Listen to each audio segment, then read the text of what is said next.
Hey, Mike, welcome. Hey, Bob. Welcome. Welcome everybody else into the Pop Culture SquadCast Live. We've been doing this a few weeks in a row now, and it's getting fun. We're getting things down. How was your week?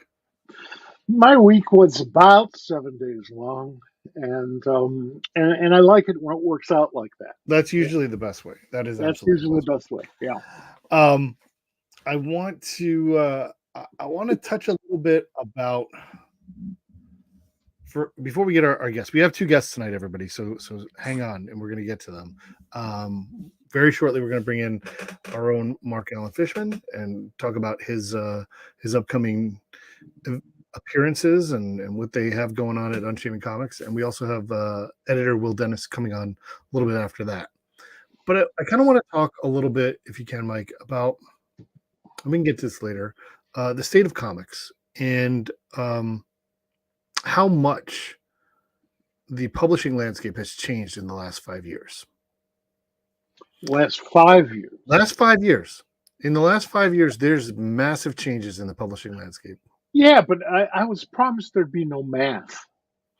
Well, you don't have to do the math. I did the math. I did a lot of math, actually. Okay. I feel like Mark in the amount of math I've done. And there hasn't been like the economics of the industry hasn't really changed significantly. No. And certainly not for the better. In that time, right? It is not good. The amount of I looked over the past 30 years. I did some comparisons between, cost of or income, minimum wage, cost of comics, average cost of comics, and the percentage of those income that comics cost. It's not insignificant when you're talking about somebody at the lower end of the average income. At any end, it's not a worthy investment in your day-to-day finances. Not so much because the cover prices are so high. And let me point out that they're not high from the publisher's perspective because they're still not really covering costs. Right. But they are high from the consumer's perspective. Sure. But, if you're involved with the majors, DC and Marvel primarily, and you like Batman or you like the X-Men or what have you, you have made a major commitment to spending stupid money every month buying all those $4 and $5 comic books. So the average cost of 5 books a week, so 20 bucks a month, which is a solid comic book consumer, right? Yeah. So you get 5 books every week. They go in every week, right? That's going to cost you somewhere in the neighborhood of $1,000 to $1,100 a year. Just that. Wow. Yes, that's a lot of money. I mean, it's not so much on a week-to-week basis, but if you're having a hard time making ends meet, and we all do from time to time, or gasoline prices go up, which of course they're doing because it's Labor Day, and right. Food prices have still not really settled back down. Disinflation is pretty rare. It's a pain. It's a pain in the ass. I know people. We all know people, and some of us have been there ourselves, who've had to choose between buying one type of food and another, because you just don't have enough money. Sure. Comics doesn't come into that equation. And if you miss a couple, if you cut back because you just don't have enough money, chances are you're going to, before too long, you're going to be dropping a franchise. You're going to be dropping the Spider-Man titles or Green Lantern or whatever. Because you're so far gone, you're like, I don't care anymore. That's right. I mean, that happened to me with the X-Men thousands of years ago. And when was that?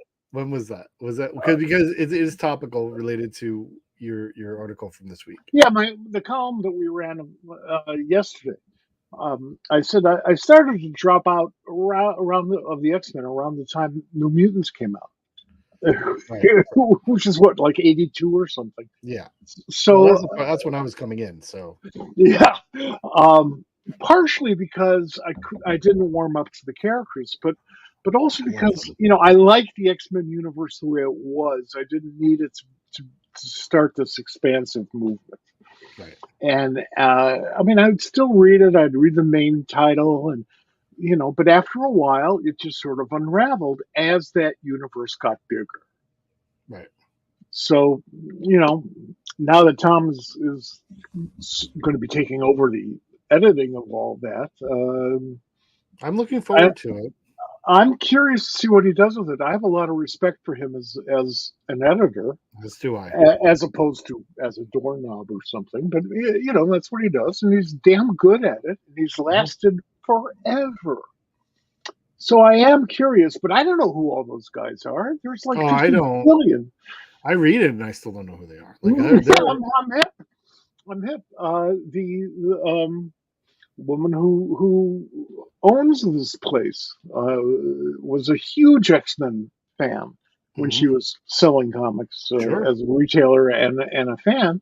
And a couple of years ago, she started to sort of ease back as financial commitments mounted, and I don't think she's touched an X-Men book in 5 years, 3 years. Yep. Yep. It's hard. Well, It's an easy franchise to drop it because is. it has been relatively self-contained. Sure. That's true.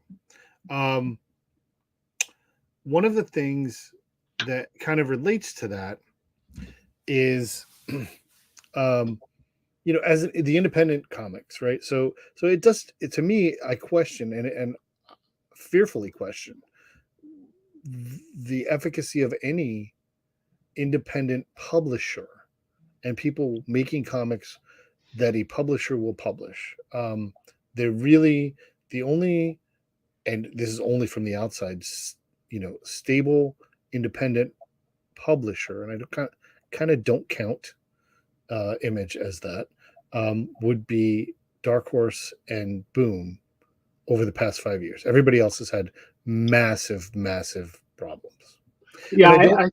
And I think again, that's it's only true. from the outside. They could be hemorrhaging, and we just don't know it yet. Yet, Well, that's true as well. I mean, Image, you're right. Image is not a traditional comics publisher, although there's no reason why readers should care about that. The right? comics Sure, come out, you like them, you don't like them. Um, as a former independent comics publisher, right. and arguably may still be, Hmm. um, I know that our books, when they were more expensive than the Marvel and DC books, Right. were hard were harder to sell. Not so much because the price point was higher, but because the price point was higher, because of the retailer, because the Hmm. retailer has to pay for that whether he sells it or not, Sure. and they're not going to speculate as much on a book that is more expensive because it's going to cost them money, much more money. Buying Batman is safe. You have a good idea how many people are Batman readers. And Right. Catwoman maybe a little less so, but still, it's part of the franchise. You get into that. Um, for an independent, particularly one that doesn't have a universe that compels you to buy thousands and thousands of comic books every year, it could be a little rough. I was hoping that digital would help that. Digital does seem to be doing well, not phenomenal, not as well as I would hope. But the pricing on digital is the same as on hard copy, and it shouldn't be. It should be easier for people to go and buy a digital copy because the publisher's costs are so much lower. They don't have to distribute or print those books. And you don't have a retailer out there to speculate, to bet the rent every month, as I like to say. Um, it's it's tough. I like the idea of the movies and the TV shows driving the business a little bit because hopefully it'll bring more eyeballs in. But when you bring those eyeballs into the stores, assuming they can find a comic book store, they're lost. Sure. I mean, It's a very it's a industry and a retail consumer marketplace that requires a lot of care and a lot of cultivating at all levels. yes, yes, and the profit incentive is That is the key. That is what with all the math I was doing is I don't, is it there? And no. that's why I think the self-publishing crowdfunding method seems to be working for some people that would not be able to sustain being in the business without generating that. And even publishers, Boom, for example, takes advantage of that to generate. So does Dark Horse. Yeah, to generate capital.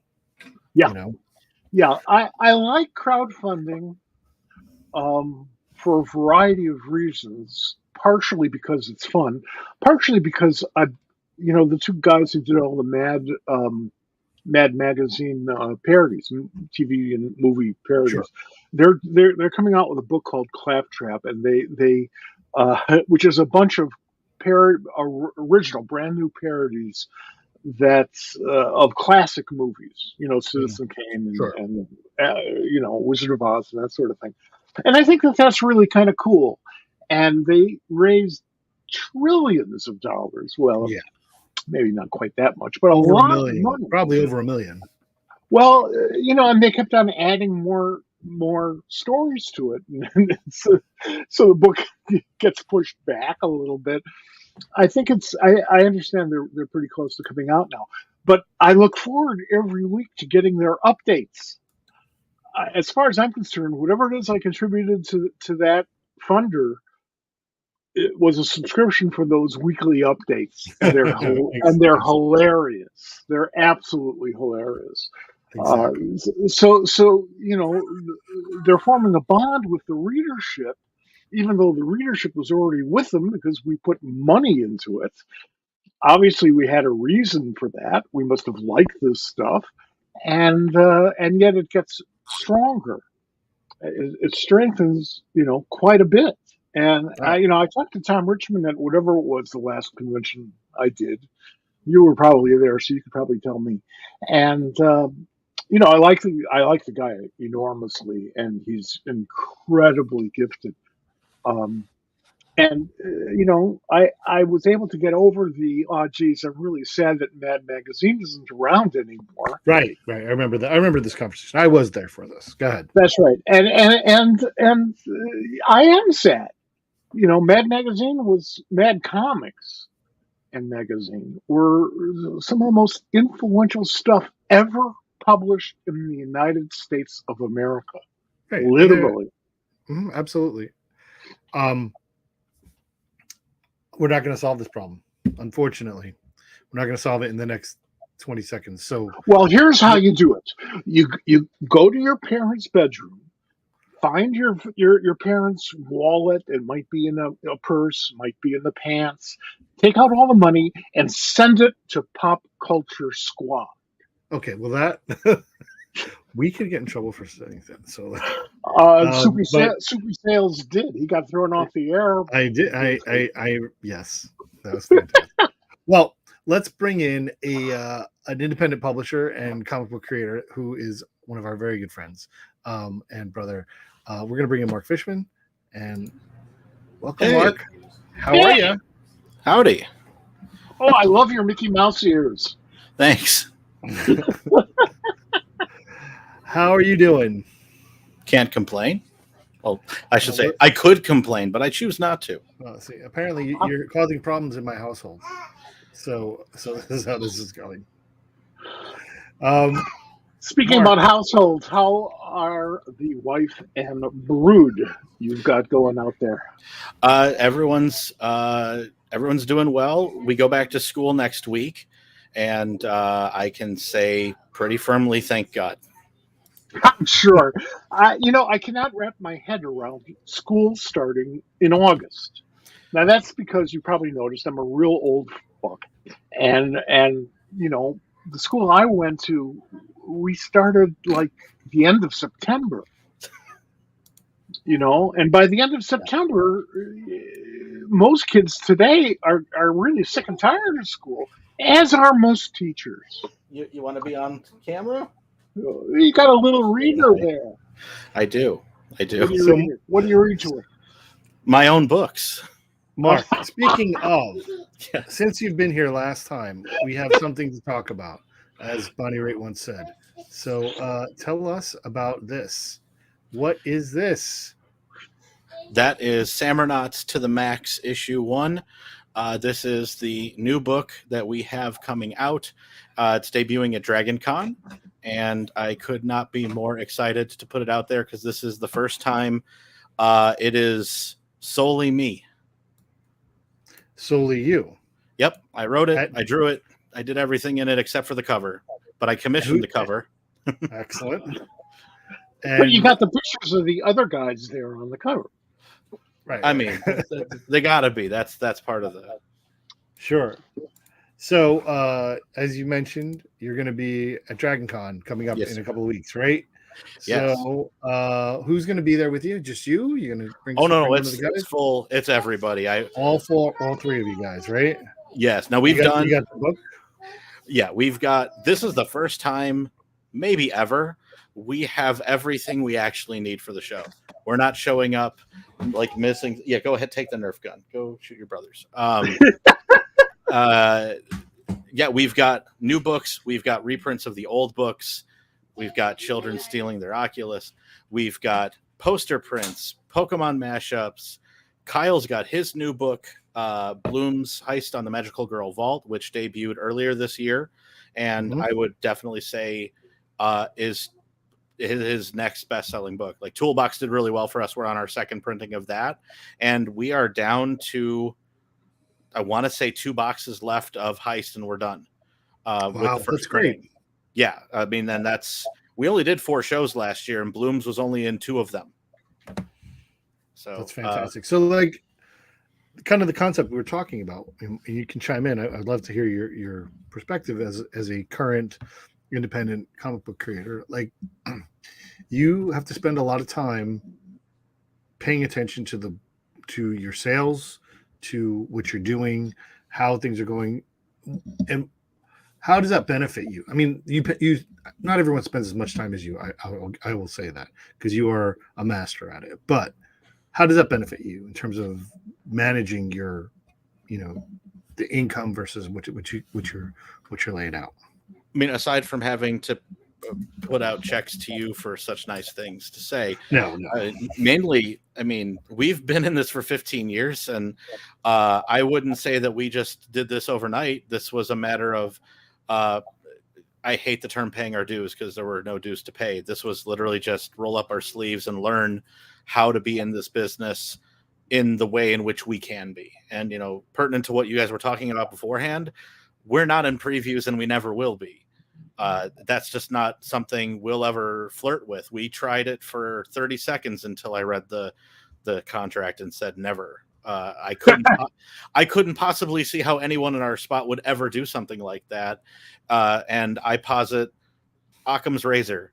If you put my book on the shelf next to Superman, I don't care how cool the monkey looks. They're buying Superman. Sure. Because I can't afford to market the way DC or Marvel is ever going to market. But I can say on the show floor of a Comic-Con, when we stop people with a stupid 8.5 by 11 sheet of paper and pitch somebody in 20 seconds, 40% of the time over the last 15 years, they've bought our book. So yes, we've worked really, really hard on that edge of it because that's the way we figured out how we could make money and sustain business. And this is, I would say, the first solid year that we have been consistently in the black, never skirted anywhere towards the red, and we've maintained and started to build a very small amount of money enough that we can buy our next set of books and not be completely wiped out. All right. I would pay you I mean, you guys are really great. You give me copies and stuff, and I love you. But and also food. But I would pay you cover price just to get away from the table. You know, because Kyle's going to rip my arm off. It's well, I mean, said He's- he's the predator, like from the movie. It's all heat signatures. He doesn't see human beings. He sees money. right. but Tell it us about works. the book. So, Samurnauts to the Max, for our fans that have been following the series, we ended Curse of the Dreadnoughts, our big trade, with, we ended that series. There was nothing more to say about it.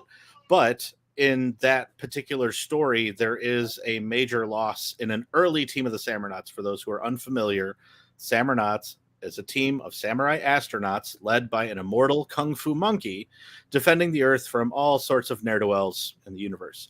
And because he's immortal, every series has been able to, play in different time periods because the monkey's always there. So that book, Curse of the Dreadnoughts, took place in part in 1855 and 2495. In 1855, there was a tragedy, and we figured, stemming off that idea, that Master Al, the immortal Kung Fu Monkey, had lost one of his members in battle, which somehow had not happened prior to that. He was so devastated emotionally that he decided, I don't want to build up teams to have them lose. So I'm going to take this on myself. I'm going to walk the earth. Maybe they'll make a series about me. They'll call it Kung Fu later. I don't know. But as needed, I will deputize worthy people to become my Samurnauts when it matters, but I will pull it back. So that gave us credence to do these one-off series. So the challenge after the end of the book was for Matt, Kyle, and I to each take a separate time period and write and create our own story without the other two, aside from, like, we're best friends. So it's, guys, what do you think of this? What do you think of that? But ultimately, it's my name on the book. So Samurnauts to the Max is specifically a story set in the 1980s. And like our book, we're not going to shy away from the tropes. So I take every possible trope from the 1980s you can think of, and we cram it into one book. And in this book, the Samurnauts face the Cossack Cadre. It is a team of biologically engineered mutant hive mind femme fatales from Russia. Fantastic. From Russia. Of course, because all great villains in the 80s were either ex-Nazis or Russians. Yeah. Or both. Yes. I always wondered how the Red Skull decided, like, okay, this Nazi thing didn't work out. I think I'll do a 180 and become a commie. Why not? I will also say, and this spoils nothing, but for all fans of Pop Culture Squad, get you some Samurnauts, because there is a cameo of some people we know right there. I'm just saying, yeah. This is now the second book that has been printed that has a likeness that I will get to sign. So there you go. It's all part of our evil plan. And actually, I'm very pleased. Like, Bob, your appearance along with that little boy who is a friend of mine, Crosby. Hello, Crosby. And the other male character. There's only like 3 dudes in this book, and that's it. And that was one of my challenges to myself coming out of the last book, where we only had one female Samurnaut. And I said, one of the tropes in the 80s, Sailor Moon, having these all-girl teams, I'm like, we should have an all-girl Samurnaut team and an all-female villain team, and, pass the Bechdel test and not hang a hat on that. Just happen to be a really good action-adventure story, just happens to feature all women. That's great. Which was the conceit behind it. It was very fun.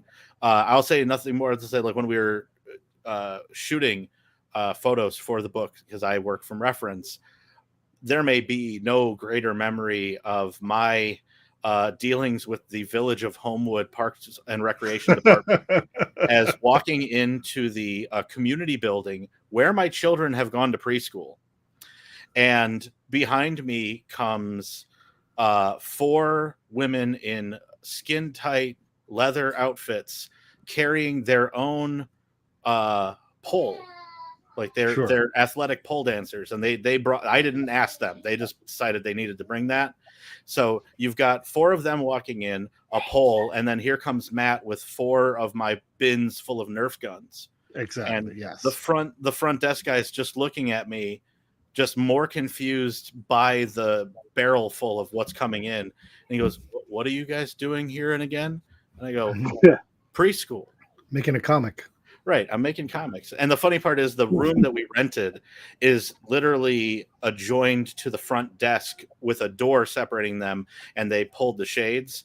Every 5 or 6 minutes, we'd see the bottom shade come up just a little bit, just to see what's going on in there. So that sounds fantastic. I can't wait for you guys to come back with great news. After Dragon Con, which is Labor Day weekend. So 2 weeks from this weekend, right? Yep. Labor Day weekend. Then you have a week off, right? And then you go to here, right? Am I right about this? You're going to Edmonton? No. Where are you going then? We're going to Winnipeg in late October. Winnipeg. Yes. Late October. Oh, I see. Yeah, the Winnipeg. So you're not doing that. We did loved it. And the con schedule for 2023. Yeah, you were a Did we lose little somebody? you were a little falling. But you're good. You're back. Okay, well, I'm back. All right. Yeah. Bennett must after the end of our he probably is.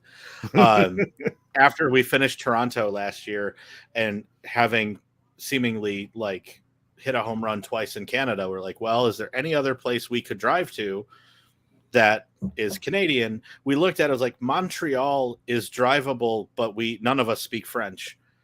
And I know you don't have to, but you kind of have to. Yeah, yes, so the problems you had getting into Toronto just makes me question any place that's not easy at all levels. Yeah, and then we saw that Winnipeg was drivable, and given my personal love of many a professional wrestler who came from there, I was like, well, you don't have to ask me twice. Let's go. And it gets us to say it'll be the northernmost Comic-Con we will have ever been to. Well, Mike's got let me point out something here. And this is critical. The last time I was in Winnipeg in September, I froze my nuts off. Luckily, I had replacements. Nonetheless, I did not anticipate. I was taking the train from Vancouver to Toronto. And, we stopped, and I've never been there before, and I wander around, and within a couple hours, I was ducking into movie theaters to warm up. And keep in mind that I grew up not only like you in Chicago, but I grew up on the north side, where it's arguably colder. So is it an argument? Would say that. Are we going to have an argument about this? No. Yes.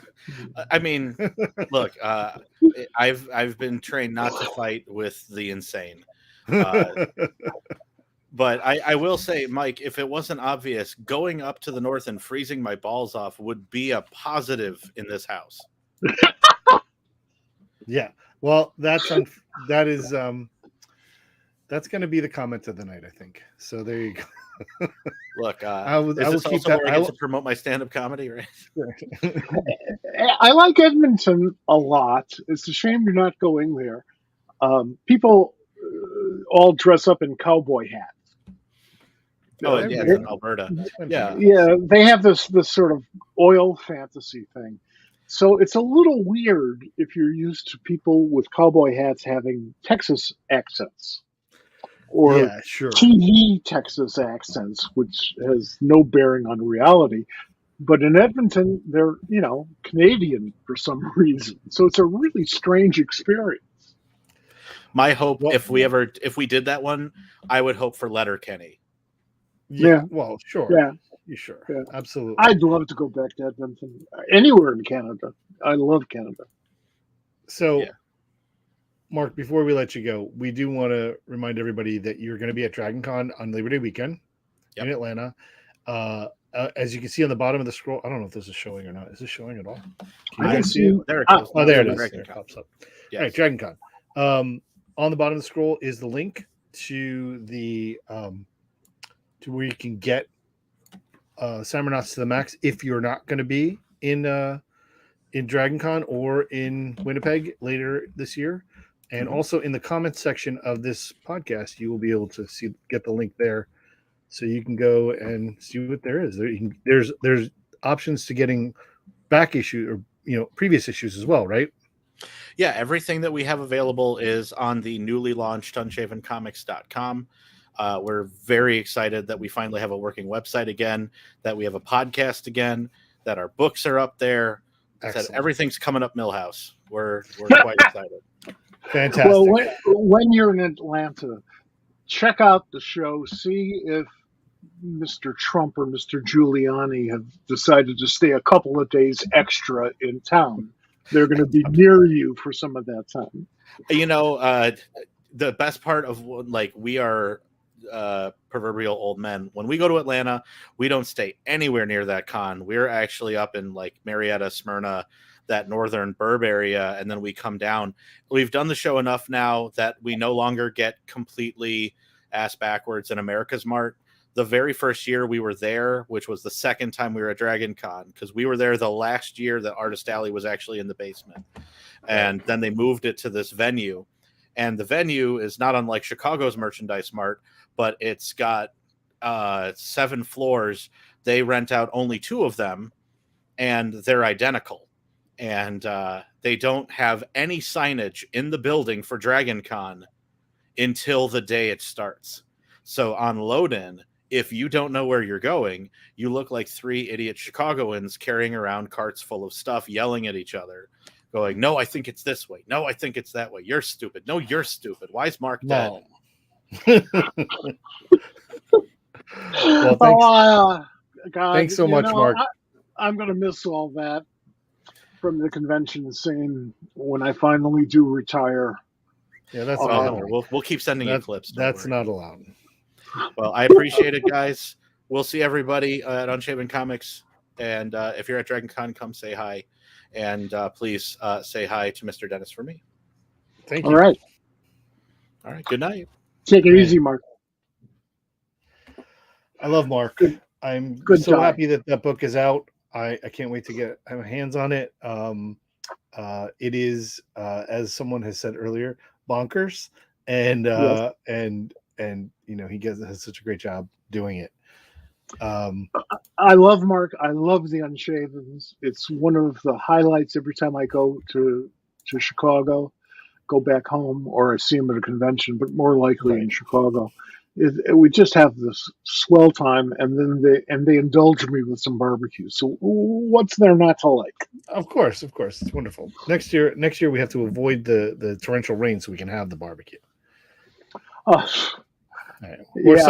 some point, regardless. At some point. Well, just wait. We'll figure that one out. I want to bring in our next guest. He's waiting in the green room. We have one of the finest editors in modern era of comics. I wrote this little thing. I'm going to read it because I think it's good. His name has graced the pages of countless award-winning books, some of the best-known comics of the past decades. He's the founding editor of the new comic publisher DSTLRY, and we're happy to have him here tonight. So please, everybody, welcome in Will Dennis.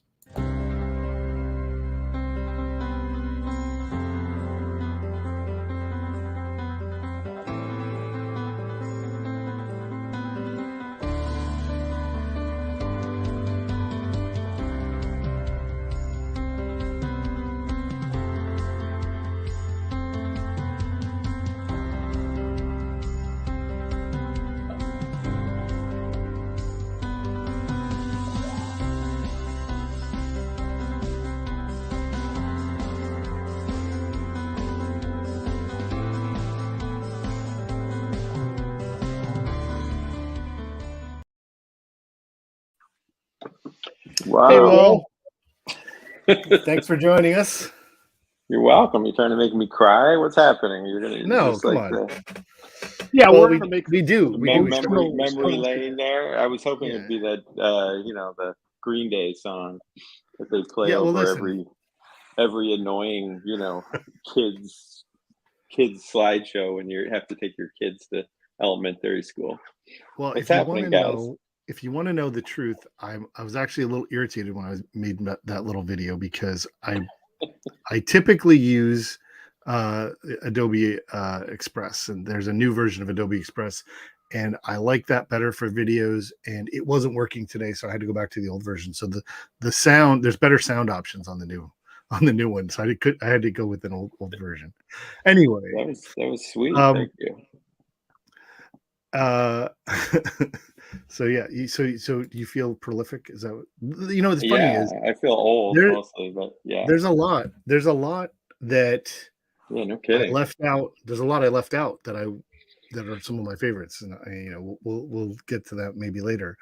I want to start this off. We kind of did this last week, Mike, and I want to do it again. Let's start you off with what brought you to comics. Do you remember the first comic you bought or read? What's the first comic that made you be into comics? And part of the reason I'm asking this, I'll give you a second to think about it, because I know the answer. But well, I want to give you. I want to give a little preface. Like I know a little bit about your story and in your origin. I'd like to get into that a little bit tonight, but so hit it out. North, in upstate New York, young Will Dennis was buying what?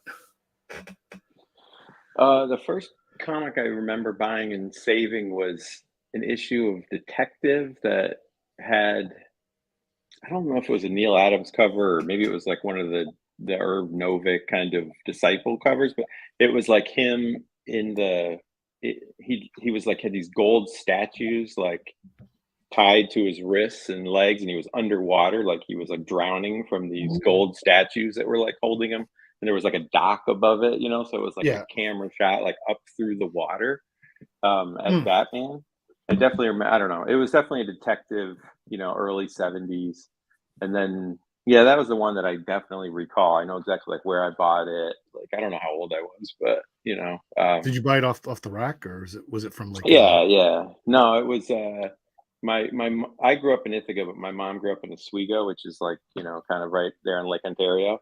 And there was a place we were visiting, like her mom, and there was a place called Freddy's Newsstand. And it was just like a newsstand, kind of general store, bodega, what would pass kind of for like a bodega. And they sold comics, and definitely bought it there. I miss those places. Oh my God, yeah. I really do.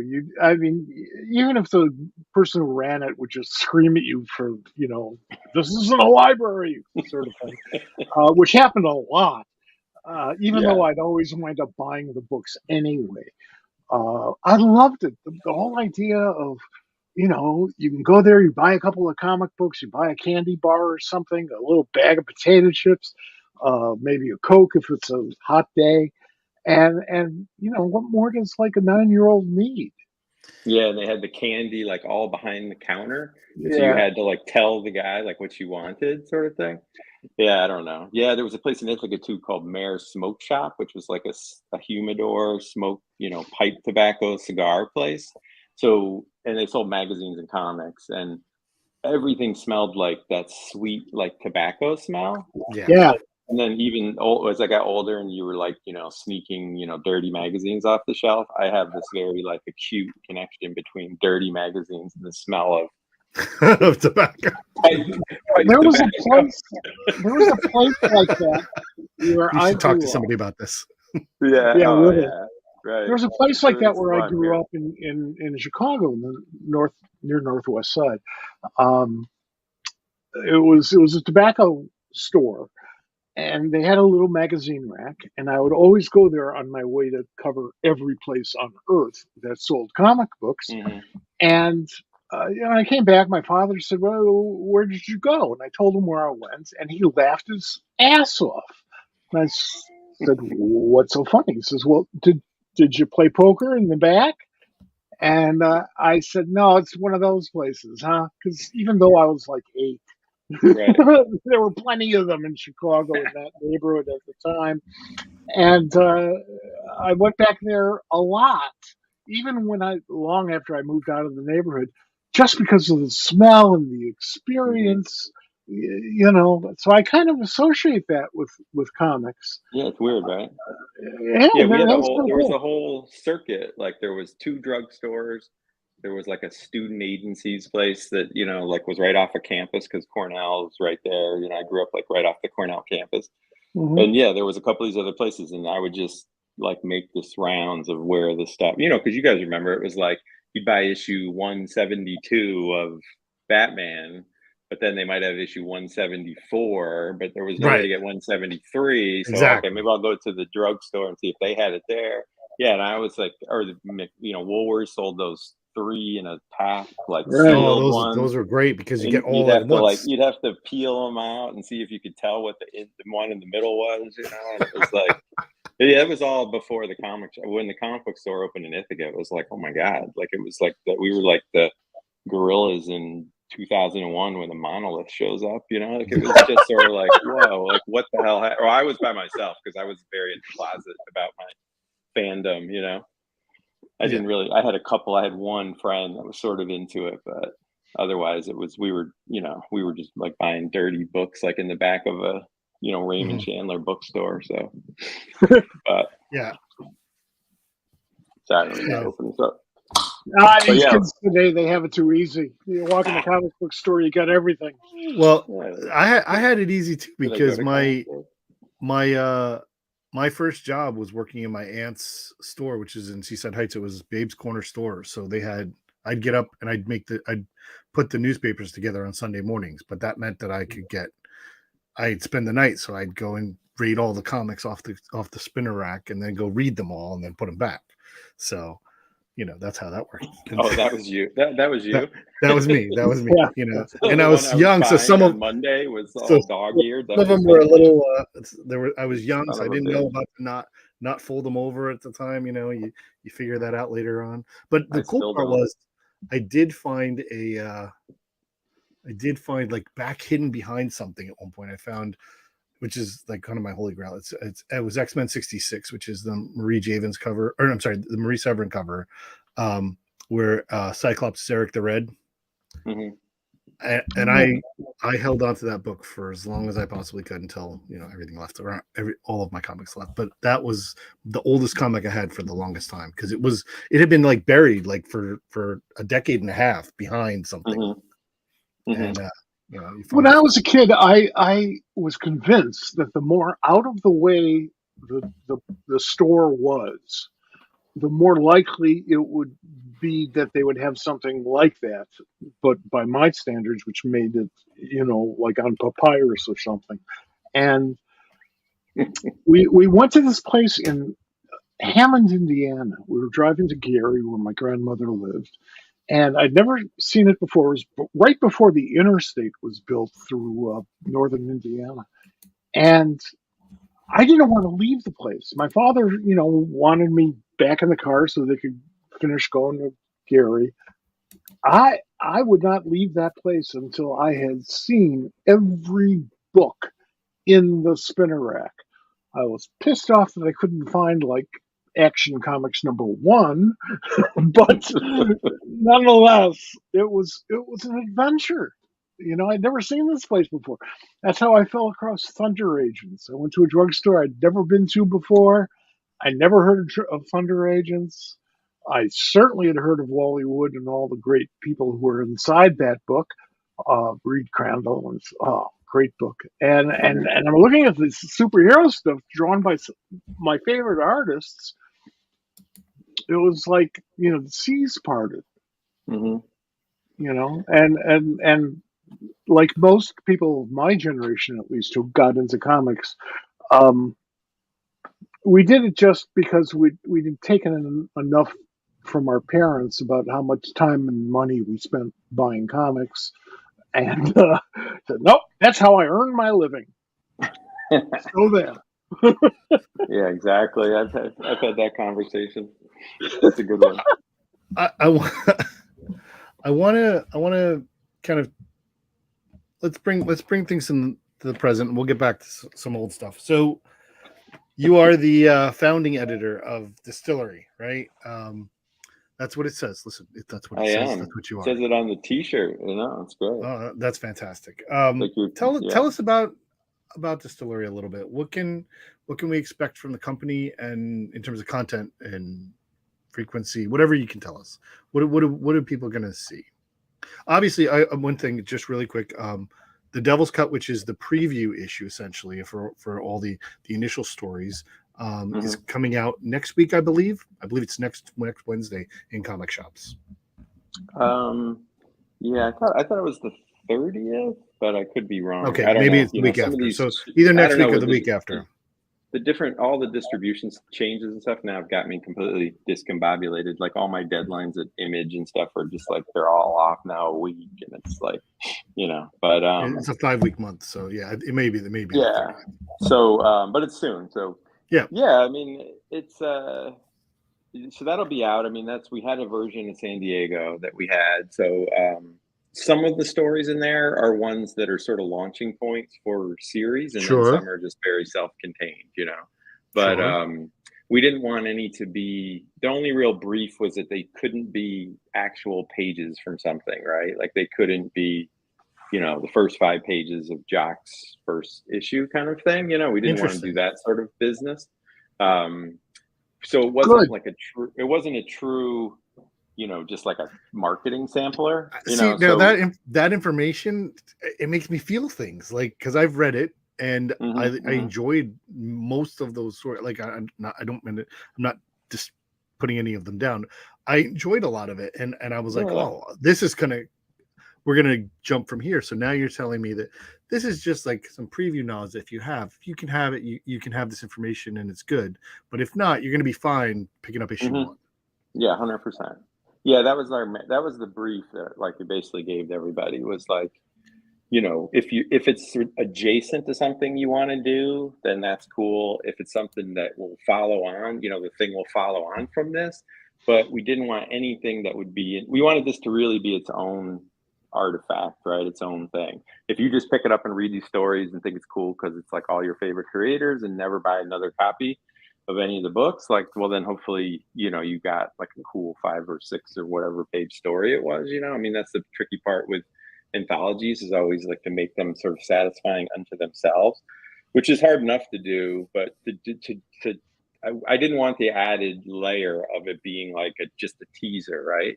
So something like the Jock one, like, is definitely like that character will become like the main character in the first issue of his That's series. One of the that really stuck out to me too. I mean, it was but we're definitely gonna like start you. If you didn't buy this or you don't pick it up and you want to get his book when it comes out in October, like, you're fine, right? But then some are just like total one-offs, or at least at the moment exist as one-offs, like the Steph Phillips, Joelle Jones, one that sort of really, because that was interesting one. too. Like I'm saying, they're all interesting. Yeah, like, that was one where I want to know what happens there. Yeah, well, right, exactly. I mean, some of it's just like was just kind of a proof of concept, right? It was just like, we didn't have a whole lot of time. Let's just get all these people together, kind of turn them loose, like try to have some fun doing it, team people up with each other. Some people already knew they wanted to team up with people. Some people were just like, I need a partner. So we were hooking people up, sort of matchmaking. Yeah. Yeah. So some, like the James how did that process story work will for you? be one. Can you get into some Go details on that? Like, how did that process? Sure. How did that, like, that's one of the things I had. Like, how involved were you in what people were saying, or like, did they come to you and say like, oh, this is what I want to do for this thing that we're not going to do? That's not going to necessarily be the first 5 pages, but like, I want to kind of do this part, or I just want to do this story that just proof of concept, right? Like, how involved did you get in that? As kind of, and I know not you've talked to me before about not everybody needs an editor, not everybody uses you in the same ways. How does that work? Yeah, I mean, some people had very, very distinct ideas about what they wanted to do, and they were wanting to, like, they already had a partner. They'd find someone like James would come, and Christian Ward, like, okay, so they want to try to do something together eventually, so that was one where he's like, this is what we're doing, kind of thing. Eduardo and Brian obviously right. Have this long relationship. We've been talking about doing this thing for a long time, so this was sort of, it's called like deleted scene number 2 or something, which was kind of just a funny title that, like, it said that on the script. And then I was like, well, we should just keep that title because I don't know if it's a deleted scene or not a deleted scene from the specific thing. And also, like, it implies that there's a deleted scene number 1, which, there isn't really a deleted scene number 1 because this is the only scene. But so, yeah, and then, so it's that kind of thing. But I mean, I think that's sort of become my role along a lot of my career, but definitely more, was the kind of matchmaking aspect, right? Like, just the sort of feeling like, I mean, this is a cool opportunity for all these people who are very comfortable where they are, like who they are, the ideas that they have. So the idea of me making them jump through a lot of hoops to pitch stuff just seems like that would be counterproductive, right? Right. So it's really just kind of bring us your best stuff, like bring some cool ideas, or like, let's just try to have some fun doing it. I mean, that's the kind of thing that we're all very fortunate that we're at the stage where you can kind of do that, and it's just like get the people. I mean, I've always kind of subscribed to the notion of like, you just get the best players on the field and let them play, but I mean, as you guys know, Mike knows for sure from working at DC, and I mean, I spent a good part of my day, even at Vertigo, which is very creator friendly relative to say like the DCU or other places. I spent a good part of my time managing like up and managing sideways, to sort of insulate the people, to let them do what they did, because I'm not a writer, I'm not an artist, I'm not a cover artist. But a lot of editors, I think, make the mistake of thinking that they are, or they want to be, or they wish they were, or, that kind of stuff. So, I mean, I always just felt like if I get really good people doing cool stuff that they're excited about and I'm excited about, then my job is like really simple. You know what I mean? Like there's not a lot for me to get in there and put my fingerprints all over it and give it that Barton Fink feeling. Like, seems, I don't know what word I can use anymore to like describe something that's stupid, but it's stupid works. Stupid works. That matchmaking part was always and still is my favorite part about being an editor. That's why the stuff I enjoyed the most, and I enjoyed a lot of stuff. I mean, almost everything I worked on, but I enjoyed Munden's Bar and Wasteland, the anthology books, because I had like 7-8 pages, whatever, to work out a team and a story, and you can deliver it, and you can have a major impact. I mean, sometimes you miss, but it was enormous fun. And maybe we'll be doing a little bit more of that again. I don't know. Yeah, but it's hard too. I mean, short stories are hard. I mean, I think what F. Scott Fitzgerald or someone famously said that they're a hell of a lot harder than writing a novel is in a lot of ways. Oh, sure, yeah. I mean, well, you have to come up with more ideas. Those guys who sold short stories to the magazines, so the little digest magazines, the pulp magazines before that, they had to come up with an infinite number of ideas because not all of them would sell. And the ones that did sell, were pretty good by and large, if you like that person's work. So I keep on wondering, like, wow, what's in that file folder of stuff that you don't throw out because you never throw that stuff out. Right. But you couldn't sell, or you decided you didn't want to finish it, or you didn't want to work on it. What makes you decide not to work on it? There's an anthology book out there somewhere of stuff that people didn't want to finish that I think would be fantastic. Yeah, well, listen, you helped. I thought you never asked folder.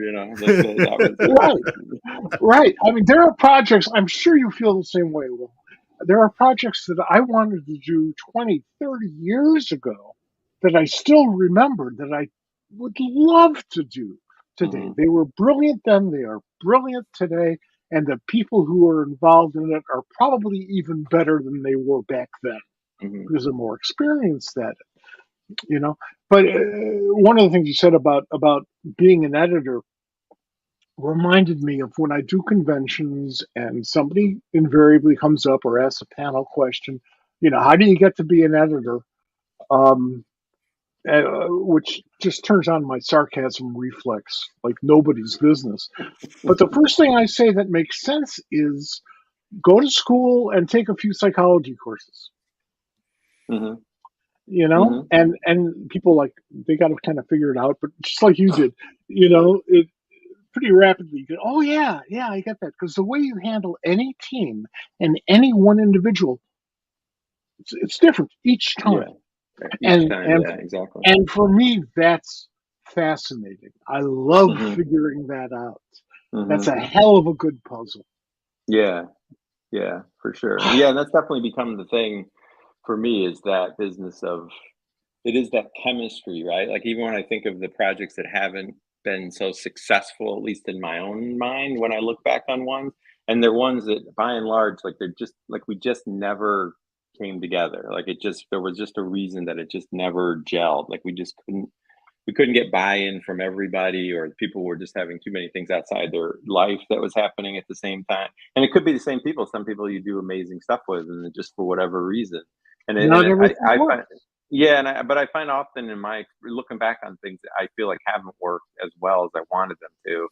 It's not even like the idea was good, the people were good. It's just, there's just that weird thing. But yeah, I mean, I feel like that's really where I made my money, was in the business of being good at navigating what you needed from me and from the other people in that moment. You know, like, I'm sure there's story editors that are a million times better than me, artists, you know, can look at stuff, designers, whatever it is, but it's like, I don't think there's a lot of people in like recent years anyway that were better than me at like that aspect of it, you know, just kind of knowing what you needed and what you needed to be comfortable. And I mean, because it's a scary proposition, you know, it's like, it doesn't, you know, hitting send on that script or on that art page or whatever. Like, I don't care how famous you are, I mean, Scott Snyder, anybody, you name it, guys I work with, famous, beloved people, you know, like you need like an atomic clock to measure the time from when they send you the script to the time they're texting or calling you to say, you know, do you like it? Did you get it? Is it all right? Is it, you know, I mean, and it's like,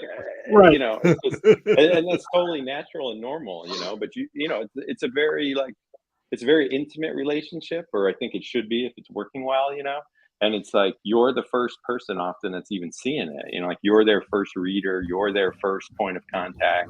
And like, you really have to respect that. Like, you really have to understand that's what your role is, and that's what they're looking for. And that doesn't mean, oh, it's great, I love it, you're fantastic, and like, quite the opposite often. But it's like, you know, you have to kind of take it in, process it, and give back to them, not necessarily what they want, but like what they maybe need to hear, which isn't always, you know, I mean, I don't know, Jock recently said something, they kind of post something about like, he's my talking about me, saying he's my number one fan and my number one critic, you know. And it was just sort of, and has been for 20 years or something, you know. And it's sort of like, you know, which I find like is a good sort of summation of what I feel like my job is. That's where it should be in my book.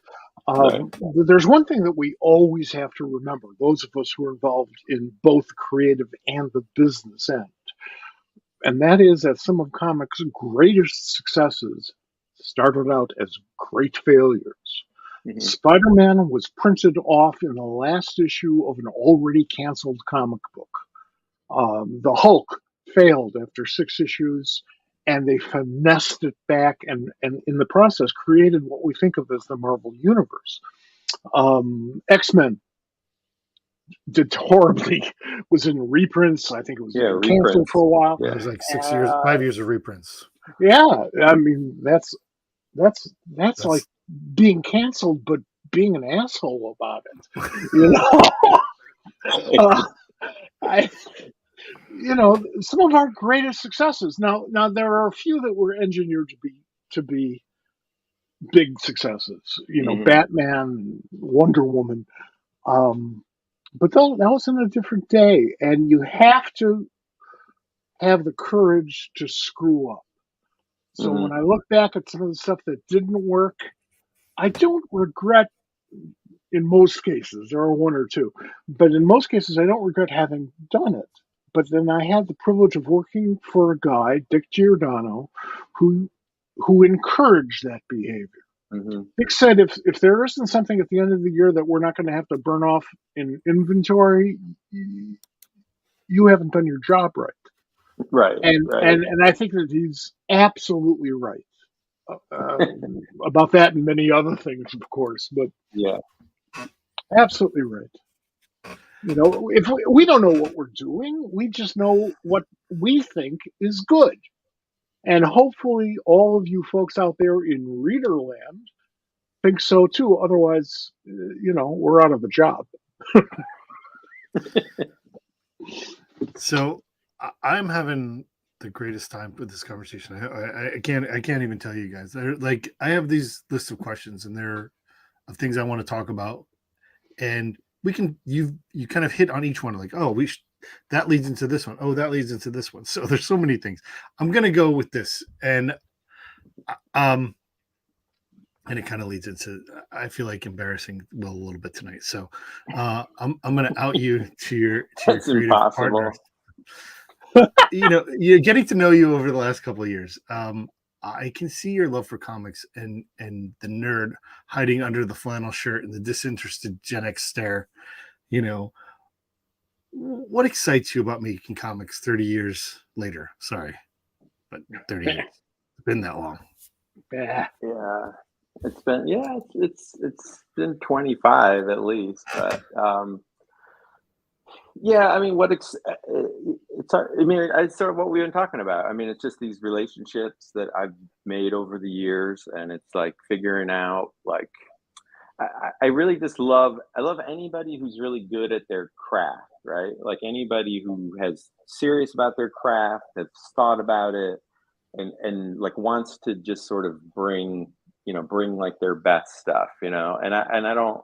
So to be surrounded by people who I generally feel like are really, that's where their head is at, is definitely the thing that kind of keeps me motivated, and keeps me going, right? In terms of that, because it's like any job. I don't know, my son is like working at a grocery store this summer, and we were just coming home, and he was talking. He got this sort of half reprimand, half pep talk from his boss, and I was just sort of like, it's funny, like any job you have. I don't care if it's my job, the greatest job ever, whatever. Like, there's always those aspects that are just like, annoying, right? Like, I mean, they're just There's certain things. So some of those things don't change, and there's aspects of the job, the sort of sameness of the process in a lot of ways that can feel tedious is too strong a word, because I do feel very like lucky that I have the job that I have, but it's like the process is the same. The pages come in, they go out. That the sort of grindiness of it is definitely, can sometimes just feel sort of like Groundhog Day a bit. But for me, it's just like it's seeing these people, and like you're on some crazy deadline, and because it is commercial publishing. Like the books have to ship, right? Like we don't have the time to just sit around and think deep thoughts all day long. So just to get on the phone to somebody, like you call Jock and say, I don't know, they want this thing on Monday, or we need this thing on Monday. And, the initial is always like, Jesus Christ, Monday, like it's already Thursday. And it's like, I know, but, let's just figure out what we can do, and then it's like you hang up, and then you get the text message 5 minutes later, like, okay, I had an idea. Like, what do you think about this? And then you send it back, and then it's like, or you wake up in the morning, you're like, what do you think about this? Can you turn this around, kind of thing?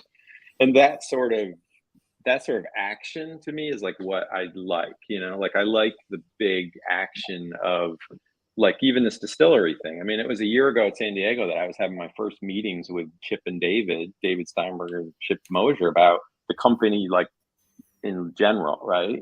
Sure. I mean, they had some ideas, but they'd only been kind of working at it for a few weeks, and they had ideas about people they were approaching and that kind of thing. But I mean, it was really like sort of, just like the very larval stage meeting, and then in like a year later to put out like an 88-page book that's at the sort of quality level it is, and it's oversized, and the print. It is really good. It is really good. Thank you. I mean, it is full of so many interesting concepts and stories, and people, it is, like I said, I think we think it comes out on the 30th, but it's really good. It's for you to put that together. To be honest with you, when the announcement happened, I was like, how are they going to get this ready by San Diego? And it's amazing. It is really, really well done. You put great people on it. Even besides the main creators, the letterers and the colorists and stuff like that, they did a fantastic job. Addy is killing it in that book. He really did some amazing things. Oh, he's terrific. Yeah. Just wait till you see the staples. Yeah. There's no staples. It's No like staples. square bound. And No, Will you call it perfect bound. Perfect bound. That's right. You touched on something that's really important to me. I have this fear, and this is true of everything I've done, no matter what medium or what purpose. I have this fear of complacency. Mm-hmm. If I'm beginning to feel complacent, I feel like I'm not doing my job. Now, clearly, I'm an anarchist. But when I feel that way, it's time to look at a couple of garbage cans to start kicking over. Mm-hmm.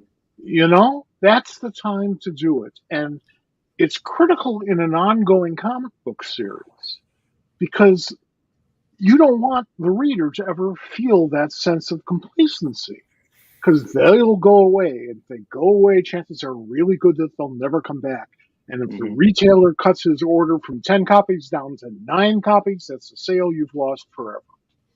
So avoiding complacency is the most critical lesson I can give to anybody in any creative field, and I mean creative in the broadest sense possible. Right. Shake yourself up. Yeah, that's a great way to put it. I mean, you have for sure, even working on long series like 100 Bullets, we did 100 issues, and Scalp was, I don't know, 70 or 60, those. And it's like, yeah, there are definitely periods where everyone goes through those periods where you're like, oh my God, there's 25 more of these we have to do or whatever. But then, particularly in Vertigo, we at least a lot of times knew what the end was. So we were working towards an ending, which I never had the experience of working on a book like Batman that just goes on forever. I mean, I'd worked on some Batman things, but they're always very self-contained, So Right. I don't know how.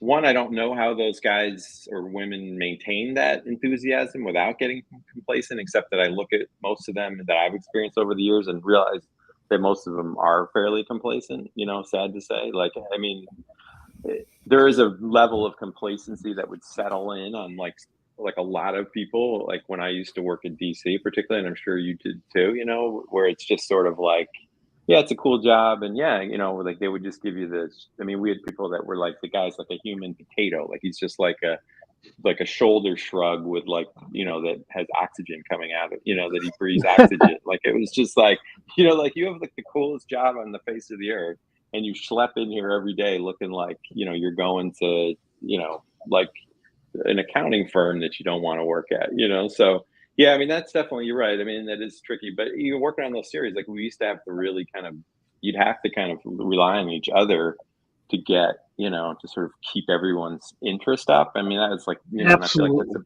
a big part of my job. And those longer running things was that sort of cheerleader, sort of. If you can't if you don't have what's inside to be that cheerleader, you're in the wrong business because comics doesn't pay enough to make up for the rest. Right. You better be having fun and doing and fulfilling your creative needs. Right. And that's true as an editor, as well as a writer and an artist and a colorist and a letterer, everybody involved, except for the marketing people. They should just shut up and do their jobs. I want to pick up on this a little bit because it's something I kind of wanted to touch on. At Baltimore Comic Con, we're going to do a panel about taking over existing characters and stuff like that, and what that's like. So I kind of was thinking about it and how it applies to this, and I want to talk. Like, I don't know if Mike, if you ever took over somebody else's existing editorial run, but I know you did, Will, especially with Y. So like, how did that work? And 100 Bullets too.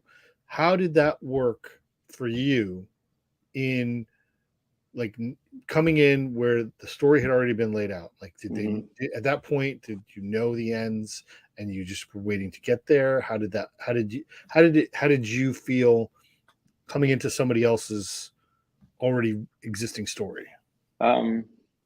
Because I mean, for the most part, and I want to say that for the most part, like one of the great things about you and your career, which is different than a lot of editors that you were kind of talking about, besides the potato references, you've cultivated stories. You come up with you put people together and you're like, hey, what story you want to tell? Let's do that. So coming into somebody else's story, how did that work for you? Yeah, I mean, that's a good question. I don't know if people have asked me that before, but the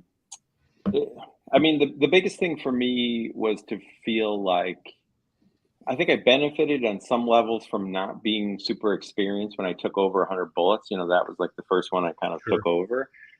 I mean, I literally called Brian and was like, look, I know I'm the last fork in the drawer here, but I feel like I get the book. We had spent a little time hanging out together one time when he came to New York, and so we kind of at least had a sense of some of the same interests, whether wrestling, baseball, beers, hanging out, whatever it was, which we still have interest in all these things. But so I called him and basically said that to him, and then years later I went down to Argentina to a show with Eduardo Risso, the artist, like host. And he pulled out of his drawer in his studio this fax that I had sent him, because we did everything by fax then. And it literally was this handwritten fax on the Vertigo stationery and it said, like, "Dear Mr. Risso, you don't know who I am, but my name's Will Dennis, and I've been assigned to be your editor, and I sort of get along with Brian, and I, work my best not to screw this up, and whatever, and it's just sort of but he kept it. Yeah, so they pulled it out and they were reading it and like mocking me like crazy, and then, but it was just the sense, but it was the sense, I think, of like, I think a lot of people in that situation get in there and want to just get their fingerprints all over it, or somehow make their mark, or somehow feel like, I don't know, they've got all these ideas about, oh, we could do this, we could do that sort of thing. And I just never really felt like, I'd only been there about a year when I took that book over, and I just never got the sense that was the way, at least my own personality was going to be good at doing it.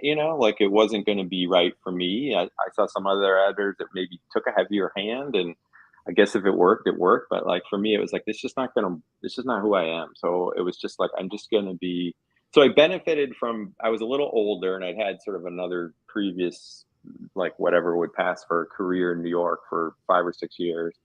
And so I was coming in a little older than an assistant should have come in, but at the same time, I was new enough to get this job that I didn't feel like I really had any juice to walk in there and be like, well, do this and do that, and then and if you're smart enough to look at, like, what am I going to tell Eduardo Risso about, like, make this 10% sexier, right? Is that what I'm going to do? I mean, I'm sure a lot of these knuckleheads would do that, but I wasn't prepared to do that at all. And I learned the hard way too, and I think they might have done this on purpose, but the very first cover I had to ask Dave Johnson for, who I think is just like the greatest cover artist maybe in like the last 25 years or something, just in terms of his impact and the design and the whole thing. And I just love his cover so much.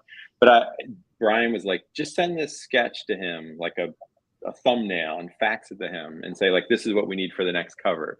And so I did it. I didn't know what not to do it. And then the next day I came in, and the first thing he did when he walked in was he'd go to the fax tray and pull stuff out and see who'd sent stuff overnight. And there was a thing, and he'd taken a marker, I guess, or something, and written over it and said, like, fuck this, I don't work like this, like, never do this again, like signed Dave Johnson, and then he faxed it back to me. And it's kind of right, it's kind of funny because it's kind of, knowing Dave now, it's like kind of half tongue in cheek, because Dave wasn't necessarily at the point in his career at that point when he was like such a hot shot necessarily to be, and it's not really the kind of, it's just sort of his sense of humor. But I was just like, I was like, did they just set me up here? But it taught me a really valuable lesson just about that sort of thing. Like, what am I going to tell Dave about, like, the actual nuts and bolts of, put the figure here and put the background there, like, we would talk through ideas and concepts and like the feel of something, like, oh, we want it to feel like this, but I would never, like, move the camera 45 degrees and that kind of crap. Like, I never got into the weeds and that sort of thing. There's a big difference between getting into a conversation with talent and giving talent orders. Mm-hmm. And this is true, again, this is true no matter what medium you're in. You have to respect the fact that you gave them that job. Right. And you did so for a reason. So you discuss it, you don't order it. except for deadlines. Sure, right, That's a right, little different, and that's not right. really your axe; it's somebody else's. It's tough, but it's also the creative process. Hmm. So at the end of the day, that collaboration, those conversations, are what I go home remembering, enjoying about the day. Hmm. Yeah, right. Yeah, 100%. I mean, then they definitely, yeah, in terms of what you were saying about when they ended, I mean, Vaughn on Why, Brian Vaughn had a real tight roadmap of what he wanted to do, you know? And that was clear. That was clear all the way You through. know, yeah, and I think some of it was he, you know, just the way he works, you know, just the way his books are, and if you read his other books, some of it I really honestly think like they really put him through the ringer to get that book approved, and at one Yeah. point they made him like basically map out the whole thing, like where's this going, you know, like that sort of a thing. And so I Sure. like I always jokingly would say to him like out of spite, like he like basically said it's 60 issues. Here are all the issues. Here's the stories, and that's it. Because I mean, we wouldn't have arguments or fights, but I always love the issues where they slowed down the narrative, right? Where it was outside of the I love forward those. momentum, you know. And Yeah. those are the ones that people always come up and say, "Oh, I love the one about the model who turned into a garbage woman," you know, Or or the the the theater theater troupe, one. Yeah, you know. Yeah, exactly. exactly. That's some of the best parts. Yeah, right. Well, exactly. But like he was just loath to change, you know, like I was always, you know, like, well, let's do something about that, or let's take them off the, you know. But like once the train started going down the tracks, like he just was like, that's where we were going, kind of thing. And that's, you know, and that's fine. I mean, the stuff was great. It was fun. People were loving it, and the book was really successful. So in that case, you know, that was one where it was just like, this is very set. They know what they're doing. He's got a very tight roadmap. Like, so in that case, I'm more, and just the way he works, like guys like him, like a Jeff Lemire, like they're sending you stuff like very fully formed, like and very done, right? Like it would be Yeah. all 22 pages, and it's all there. It's all page one, panel one, you know, right all the way through. You know, I mean, and I mean, Lemire would sometimes when I'd work with him on stuff, it's like, oh, I put the first arc in the Dropbox, you know, and I'm like, the first arc. And he's like, yeah, the first 5 issues or whatever the first arc was. And I'm like, you just did it. You put them all in at the same time. And he's like, yeah, they're all in there, you know? So, which was weird for me from the standpoint of like, I guess I would say personally, I like the more kind of little jazzy combo jamming vibe, you know, that I would get on some of the other books, like a book like 100 Bullets. I mean, we'd probably still be doing 100 Bullets, and except Az was stupid enough to say at a panel once or an interview, oh, it's 100 issues long. And then people kept asking him, and he's like, oh, it's 100 issues. I know where it's going, blah, blah, blah, blah. And which he didn't really know where it was going, you know, I mean, but as it got closer to the end, he's like, he would every month. Why did I ever say it was 100 issues? That was so stupid. Like you know, like they were Sure. really starting to pick up momentum. Not momentum, but like you know, we went through a period where there was some gaps, like maybe towards the end, and then but like the last year was just like we were just on fire. Like they were just coming in, going out, coming in, going out, you know, kind of thing. But I mean, but you know, there's storylines in that whole run of 100 issues. There's one, I think it was originally 3 issues, and then he asked to make it 4, and then it ended up being 7, like total, you know, because it was just like he got so, you know, in love with all these characters, and it was set in New Orleans, and it was like all this stuff was happening, you know, and you know, that was the kind of thing, and like, and you know, I mean, Karen at Vertigo and other places, like to their credit, like they let us sort of have that much rope, right? You know, I mean, just it was like, all right, like just take the space that you need, you know. And then he kind of started to run out of real estate, I think, at the end. For me, the coolest part of working with a writer has always been that writer-editor technique. For example, Danny O'Neill and I shared an office for 3 years. It was a large office, so we had a couch. And so when we were doing the question, of which I am very proud, You should be. we'd sit on that couch and just bullshit out stories. You know, now keep in mind the real character was Hub City, not the question. Right. So you know, we could do anything, and we would have that conversation long enough so that Denny had a sense of the beginning, the middle, and the end. And then he would go home that night because he still had a 9 to 5 job, and take out one of those big ass cigars and walk around Greenwich Village and fill in the blanks. And he'd come back the next day with a script. The page numbers were always wrong, but the script was always great. And tragic page numbering accidents. But now you compare that to like Mike Grell, who I did an enormous amount of work with. Right. And on John Sable and Green Arrow, we had the same approach. We had the same technique on both series and everything else we ever did together. We would do 6 months worth of plotting in advance. Mm-hmm. Doesn't mean that we necessarily get there 6 months later, but if we didn't, we had a good reason. We were usually doing 2-part stories, so we'd plot out 3 stories, and there'd be some continuity because we're doing it 6 months in advance. And when the scripts came in, they were exactly right on model. They were exactly right, and that was very, very comforting because it gave me more time to bitch about deadlines. But, that's a totally different relationship than what I had with Denny. Now, we're talking about, 2 of the great writers of that period. And I could go on, and I usually do. But the difference between those 2 experiences is what gets me up in the morning. Mm-hmm, mm-hmm. And that's what chases away complacency. This is 100%.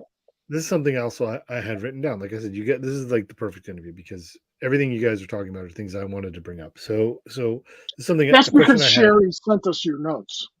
Right. Sure. Exactly. So both of you have worked together with same people on multiple projects, right? Both of you have had, as editors, people that you go to or work with. Do you find it to be rewarding to do that, and easier, harder, or the same second or third time around? Like, does it get better? Does it get harder? Yes to both. Yeah. I mean, it's like any long-term relationship, there's like real ebbs and flows to it, and there's like jealousies that can arise. There's conflicts that can arise. It's like, I know, I mean, Brian would never admit it, but, he was like, I was his guy. Like when I first got there, like the reason I have this thing, like he took a chance on me, doing 100 Bullets at the time was a very hot, big, popular book, winning a lot of awards and stuff. So it's to his credit, to Karen's credit, that they put me on this book. I mean, after like a year, like walking in the door at the place. So yeah, and so we worked on a lot of stuff. Then we were doing the Batman thing, we were doing all this stuff, and so I was like his guy, like on everything. Even when we went to the DC and did, Watchmen, did whatever we did. But I know there was a period where when I started to then branch out and like bring in my own people, like Andy Diggle on The Losers or Jason Aaron on like Scalped, and they start to find my own people, so to speak. I just naturally, from a time standpoint, like didn't have as much time to devote to like, we'd be on the phone sometimes for a couple hours, just like shooting the shit, talking about anything but the actual book that we had to talk about, right, or if we had to, if we had to go over lettering, to go over an issue of lettering, we might talk for an hour and a half and then be like, oh my God, we got to get this done. And then we'd have to whip through all the pages with like all the corrections, that he wanted to make or I wanted to make. So there was definitely a time I felt like where, we sort of, I don't know, it wasn't icy, but it like you just sort of drifted apart, like I was kind of doing a lot of my own stuff and bringing in people, and I was getting, and I don't think that I don't know, it was just, maybe it's in my own mind, but I just had a feeling of like, you just sort of felt like, oh, you're moving beyond me now or something, that sort of a thing. And so there was projects where we would work on stuff, but there was some pretty big chunks of time where then he was off doing his own thing, that sort of business. But, now coming back and working on things years later, like working on Moonshine and Image or talking about doing this stuff here, that it's just like, it's really like kind of, it feels to me anyway, like it felt like that, like he sends in the stuff and it's like really cool, and Riso seems excited and he's sending in pages and it's like we're back, it's like you've successfully put the band back together. You know what I mean? And it's like you got to that point. And I think you see that in a lot of music acts. You see it in a lot of things. It's like where you all go through these periods and you've got your side projects and you've got this and that, the other thing. But then you all get to a certain point where it's like we're just cool. Like everything's cool. Like everybody's happy. Like we've been doing this a long time. Like let's just go do it and have fun doing it. Like we used to have fun doing it, So yeah, I mean, I don't know, maybe that's me kind of, and there's people that you kind of lose touch with or that you sort of drift apart from and you're not really sure why, necessarily. I mean, there's definitely people that I work with fairly closely over the years that like I don't have a lot of connection with these days. And I don't know. I don't know if it's this kind of thing and you just never put it back together or they're doing their own thing or I don't know. I mean, there's a lot of people. I mean, there's a lot of great people in this industry for sure, but there's also a lot of grievance. There's a lot of people that seem to have this business of, I don't know, there are the people you come across that always have, it's like they either have just, if they didn't have bad luck, they'd have no luck at all. Right. I mean, it's just sort of, or at least in their own mind, that's their narrative, right? Is that they've been screwed over by this person and that person and the other person, yet they're still always in the mix. Like they're always around, they're always at the shows, they're always sort of there, but then it's just, and you start to wonder, I don't know. I mean, the longer I do this, the longer I feel like, I don't think this is personal, but it's like, I don't find that there's a lot of really undiscovered talent necessarily. And I also feel that a lot of people like they find the level that they found. And that's, you know what I mean? And at a certain point, it's like, you're the common denominator in all these negative interactions or all these relationships, and like, yeah, maybe you just have horrible luck and I feel terrible if that's the case. But I also feel like a lot of times, like you just sort of, like when you look at it over the totality of 10 or 15 or 20 years, it's like you're the common denominator in all of these, all the times you've been screwed over or something, and You're it's not sort of like that's not the case. Yeah, well, right, but that's a hard pill to swallow, Sure. There's one step beyond that where the ice gets super thin. You have a great creative team. Writer and artist are just brilliant. And they're doing phenomenal work together, and they hate each other. Mm-hmm. Oh, what that one? Now that does not happen very often, at least not in my career. But when it does happen, and you finally realize, wait a moment, the working relationship is such that we're producing great comics. You don't know what to do. That was the question for watchers and listeners. The question is exactly what he's talking about. The writer and artist did not get along. Question. Oh, sorry, you had me there with the question. No, the question. The writer and the artist did not get along. Let me say this: at Baltimore, the last time they were together, Jenny and Dennis were together. They got along great. Mm-hmm. Mm-hmm. I sat between them. And you sat between them. So it was you. It was you. Well, it was mostly Sherry. Right. Oh, okay. I mean, yeah, that was tough. But I recognize that both of these guys were doing some of the best work ever. Mm-hmm. And you don't want to mess with that. So you got to find the way to get everybody happy enough to do the work, but not content enough to take it for granted. It's really tough. It doesn't happen often. No, it doesn't. I mean, I definitely have some that I can think of, but it is pretty rare, I mean, or at least in my career, I've been lucky enough. But again, it goes back to like that top where we're talking about like the matchmaking, I mean, sometimes it doesn't work, but I think after a while you just sort of, I think even bringing it back to DSTLRY, like there's an aspect of DSTLRY that is that, right? It's like, even when they come to me and start talking to me about who do they want to talk to, I mean, the boys had really specific ideas about some of the people they wanted to approach, and some are obvious because they're big, huge names and they're obviously talented, cool people. Some, I mean, you're talking about guys that probably have the most working knowledge of digital comics, like of any two guys like in the whole industry, like at this point. I would hope. nuts and bolts of like that and what's worked and what hasn't and how big of a part of it is it going to be and all that. And so, they're pulling, and they've got investors, they've got all this stuff. So they're approaching it like a real serious business enterprise in terms of, so it's not just like, oh, let's go get the Wizard top 10 and see what happens, right? Like there's people that, that there's people from a sales standpoint, but there's people who bring audiences that you may think like, someone like Mirka and Dolfo.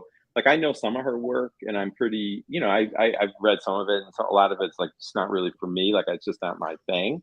Like I can appreciate. Doesn't mean it's not fantastic. No, but if you go to a show and like see her like at San Diego or something like that, her fans are like they're bananas. Like they're just I understand. Just so like, and she's such a sweet person and like very like gives out like this energy. But like that's the kind of thing where you're like, we need these evangelical fans that are just like they're just there for you and 110%, and her fans are like that, Yeah, then, I mean, I sent her an email today and I was like, I hit send and I'm like, holy shit, I just sent an email to her. It's like, exactly. That's the kind of thing. Like everybody you've got on that list, everybody that they went and got are, and you and I have talked about this. Like there are people missing from the list. There are people who are big names. Maybe they'll get involved at some point, but everybody on the list is a name that has a following, that has, that is talented, uber talented. It's an incredible list. I'm really happy to see Brian and you working together again. Excited about that. And like I said, the book, the way that for what it is really entertaining, super entertaining, absolutely worth a read. That's good. I want to highlight Dean because Dean's a good friend, and so he wanted to let everybody know that he was always wanted to work with both of you. Technically did with his page in Scalped and assisting Jaken on Flag, but still. So, Dean, we would have just ruined Dean. Come on. I'm assuming Dean gave up and went away, so I can say this now. He is one of the most gifted people around, and I would love to work directly with him. Not that having Chaikin in the middle interfered at all. When it came to assistance, and Howard had very good taste. Learned that from Wally Wood, I'm sure. That's true. But the really cool part about not liking certain comics is that if they're really good, it's just not for you. You should be able to recognize why they're good. I'm not a big fan of romance comics, but you can give me an Alex Toth or a Johnny Romita romance comic, and I'm going to enjoy it on a technical level, if nothing else, which is the only way you can get through some of the stuff from the 1950s. Right. You're welcome, Dean. You should be able to know that. But you also shouldn't get involved with it if you really don't have that affinity for the medium, unless you think you can grow one. And that's on you. That's a challenge that you're taking for yourself. Right. I want to take a minute, and I don't know if you're willing to do this, Will, but I would love to share with the listeners. You told me the story about how Scalped came about. Can you share that with us? You can sanitize it however you need to.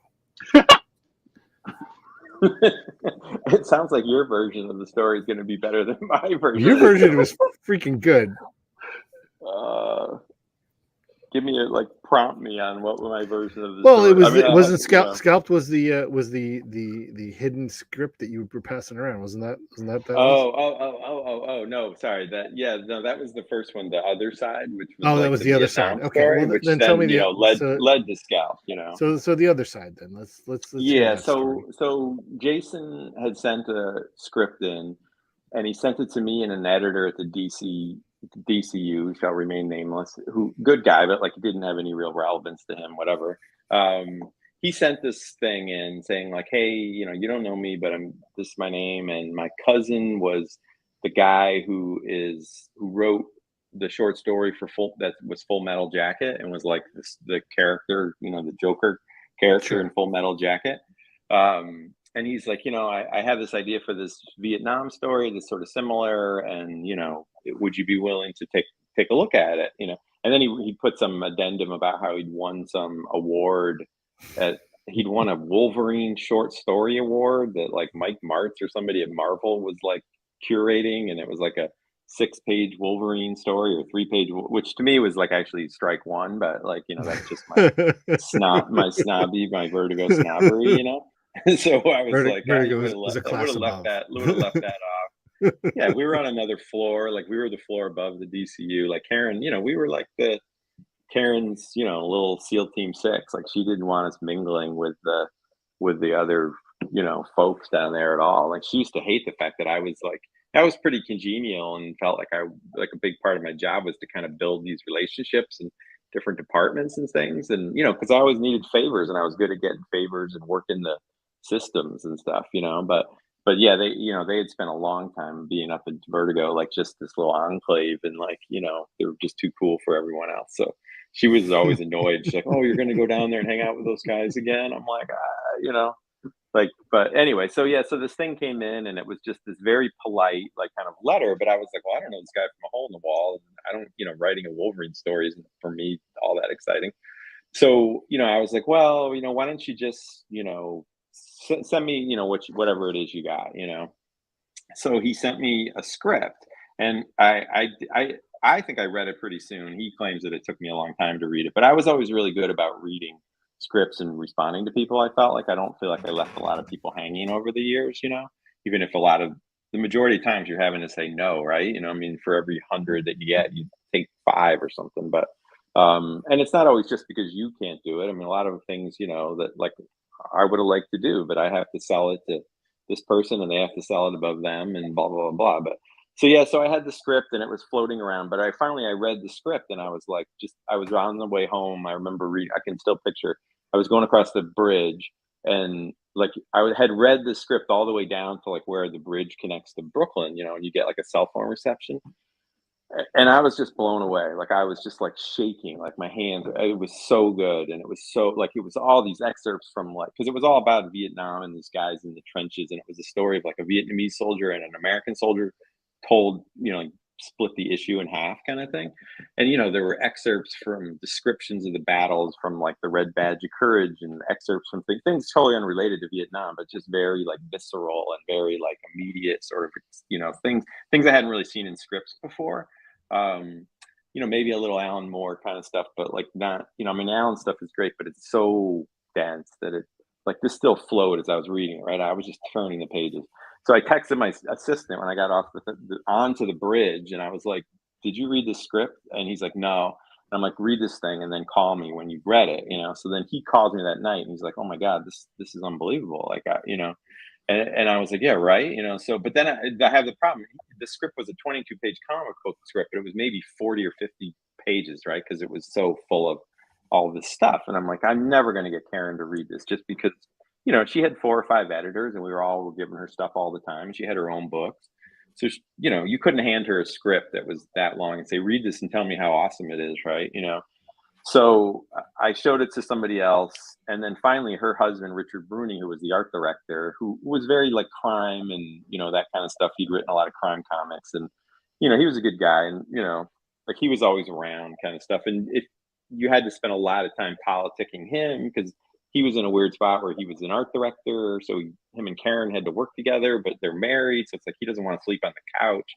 So I don't want to like put him in a position where he's, like he's going to be like having to take my side over her side, whatever it was. But I knew this thing was really good. So I started talking it up to him one day, because you talk about the couch in Denny's office, like those couches were, I mean, they were gold for that kind of thing, right? So I would just go in on a Friday afternoon and start yammering about this thing, that thing, and oh, what are you doing? Oh, I just read the script. I can't believe how great it is. But oh, really? What's it all about? And so then it's like I give him the script, and I'm like, well, read it if you want to read it. Check it out. It's good. I think it's good. No one's ever heard of this guy. And except Wolverine readers of some anthology, who the hell knows, you know? And so then he calls me that weekend or texts me or something, and he's like, "Oh my god, like this is unbelievable! Like I don't know, like who is this person?" And I'm like, "I don't know." You know, he just sent me this thing, and it's just incredible, right? And so yeah, so then he comes in and then he's talking it up, and then we're sort of all going like, how do we get this? But then at some point, I don't know what, but Karen comes in to my office kind of annoyed, and she's like, so what's the script that everyone but me has read that's so fantastic that's going to change my life? And you know, and she's sort of being kind of like a little sarcastic, and frankly I think she was kind of annoyed, you know, because and maybe I let it go on too long, but I just was like, I don't know how I'm going to get her to do this, you know, and I don't mean to sell it short. It was just, you know, her time was very limited. And Absolutely. so, yeah, so I said, well, just here it is, read it, see what you think. And it was the same thing. Like she was like halfway home and called me and said, like, just buy it. She's like, just buy it. I don't care. You know, like, I don't, she's just like, just call him back and tell him you're going to buy it, you know? And I was like, you sure? And she's like, 100%, like, just, you got to do it. And I was like, all right. So, yeah, so I called him up and then, you know, to put like a romantic end to the story, I call him up and he answers the phone, shipping. And I'm like, shipping? I'm like, what? Because I knew he lived in Kansas. He's from Alabama, but he lived in Kansas or something at the time. And I'm like, shipping? I'm like, what, do you work in one of those porn warehouses in the middle of nowhere, like, you know, bumfuck Kansas? And he's like, yeah, in fact, I do. And I was like, what? And he's like, yeah, I'm the shipping manager for this, you know, some distributor of like, you know, at the time was like videos and sex sure, toys. exactly.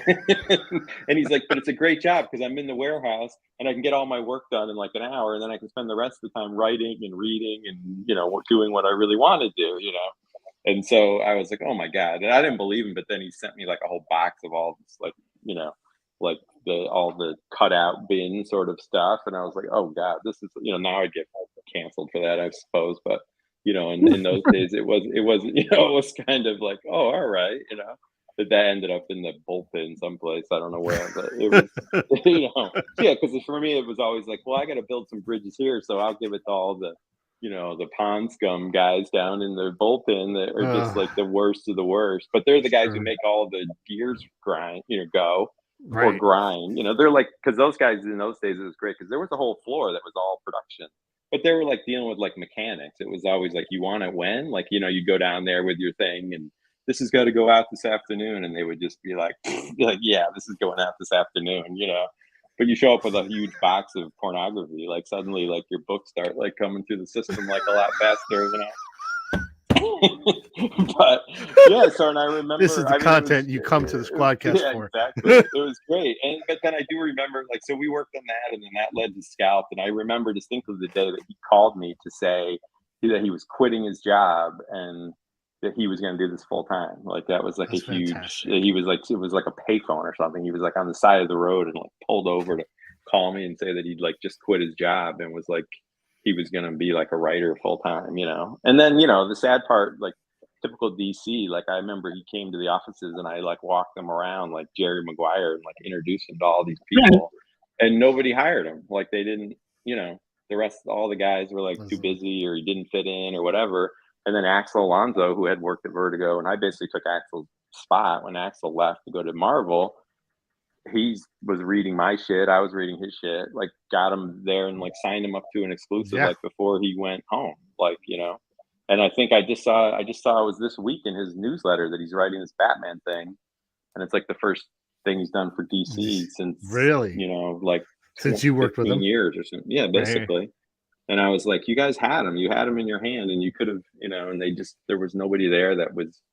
You know, they were too. I mean, I don't blame the line guys. You know, like they were definitely being told what to do, and they had a million books, and they had a lot of stuff. But you know, there were definitely other people there higher up the food chain that like missed a huge opportunity to sign him, like when he was still on his rookie contract. You know, I appreciate you telling that because I've told that story to a couple of people, and they're like, what? How does that? That's Jason Aaron's origin story. I have a question. So I want to, Mike. I do want to bring you this, like, with John, bringing John in. Like, is that where you were going to go? Because I want to hear that. No. Like, go ahead, bring him. Tell me what you want, but then I want to hear about how you got John to be a full-time comic writer. Well, I had to get him to quit show business. Uh, he John was an actor and a good actor.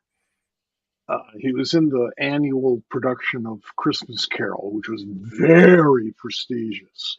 And most of his scenes were with Del Close, which was even bigger. Um, and he was a playwright. And he wrote a couple of plays that were brilliant. Bloody Bess toured which he co-wrote, toured the world. It was just great stuff.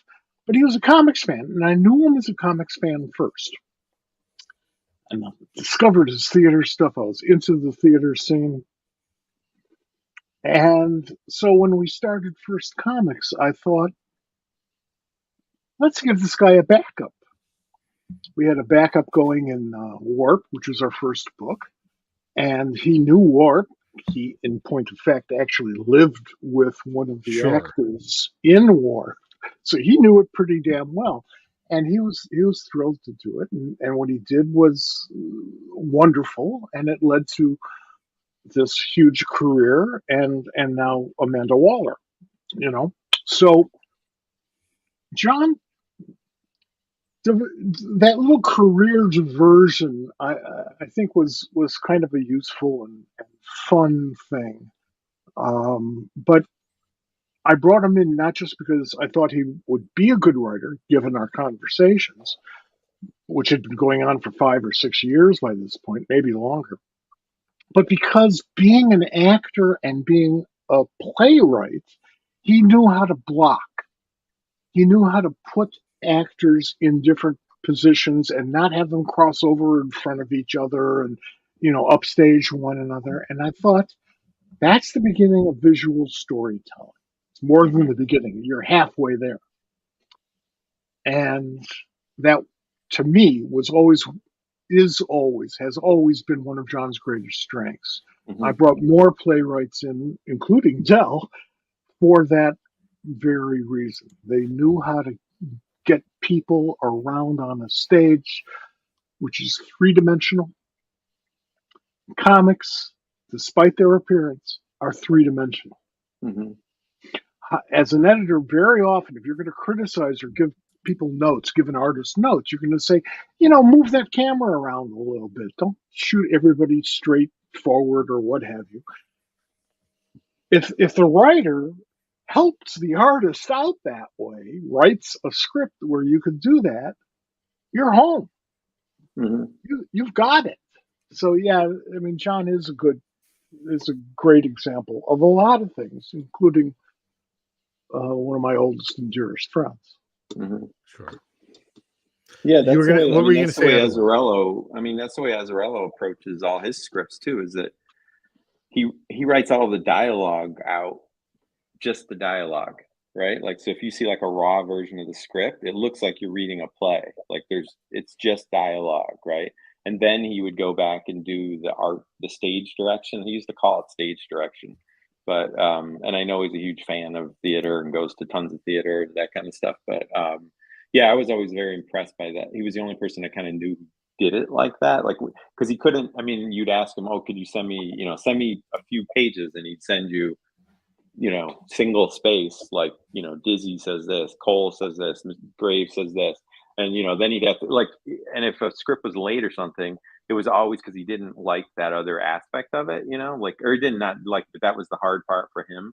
And he'd be like, I still got to do all the art direction, And then I think what happened towards the end, after working with Eduardo for so long, if you look at those last like year or two of the 100 Bullets, particularly, the art direction is almost non-existent. And same with Moonshine, like, it's just sort of like Eduardo is going to take what you're giving him and just do something you hadn't thought of. And so Brian at some point was like, why am I wasting so much time telling him like how to block this out, like how to shoot this, how to move the camera? I mean, when you look at those issues of 100 Bullets, I mean, there's shots of, there's a shot of a guy playing pinball and like the camera is like on the pinball board, like looking up through the glass at the guy playing, but everything's reversed because it's like reflected off the glass. So it's like he's drawing the bumpers and everything in reverse, but up through like the guy, with his hands on either side of the thing. And it's like, I mean, there was a funny thing years in the, like that storyline, The Counterfeit Detective, which was like the bandage detective one, where like he's in the hospital and there's this whole thing that's happening in the background with this orderly, and there's like a guy and there's like a woman.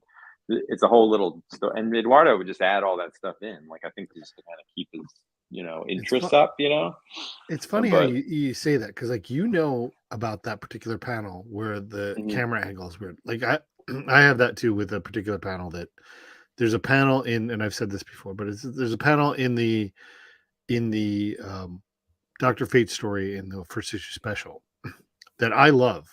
I think it's beautiful. I think it's fantastic. It is ridiculous that I love this panel so much, but it's Walter drew this book, and it's a very simple panel. It's in a bathroom, and the camera is on the floor looking up across this black and white tiled floor at the medicine cabinet where Inza is standing there, right? It's this most ridiculous, nobody should care about it, but it's just the fact of where that fits in the scene that makes that took me and said, this is beautiful. This is the most amazing thing. And I talked to him about it, and he's like, I don't know what you're talking about. Right. Yeah, exactly. I have to tell you something.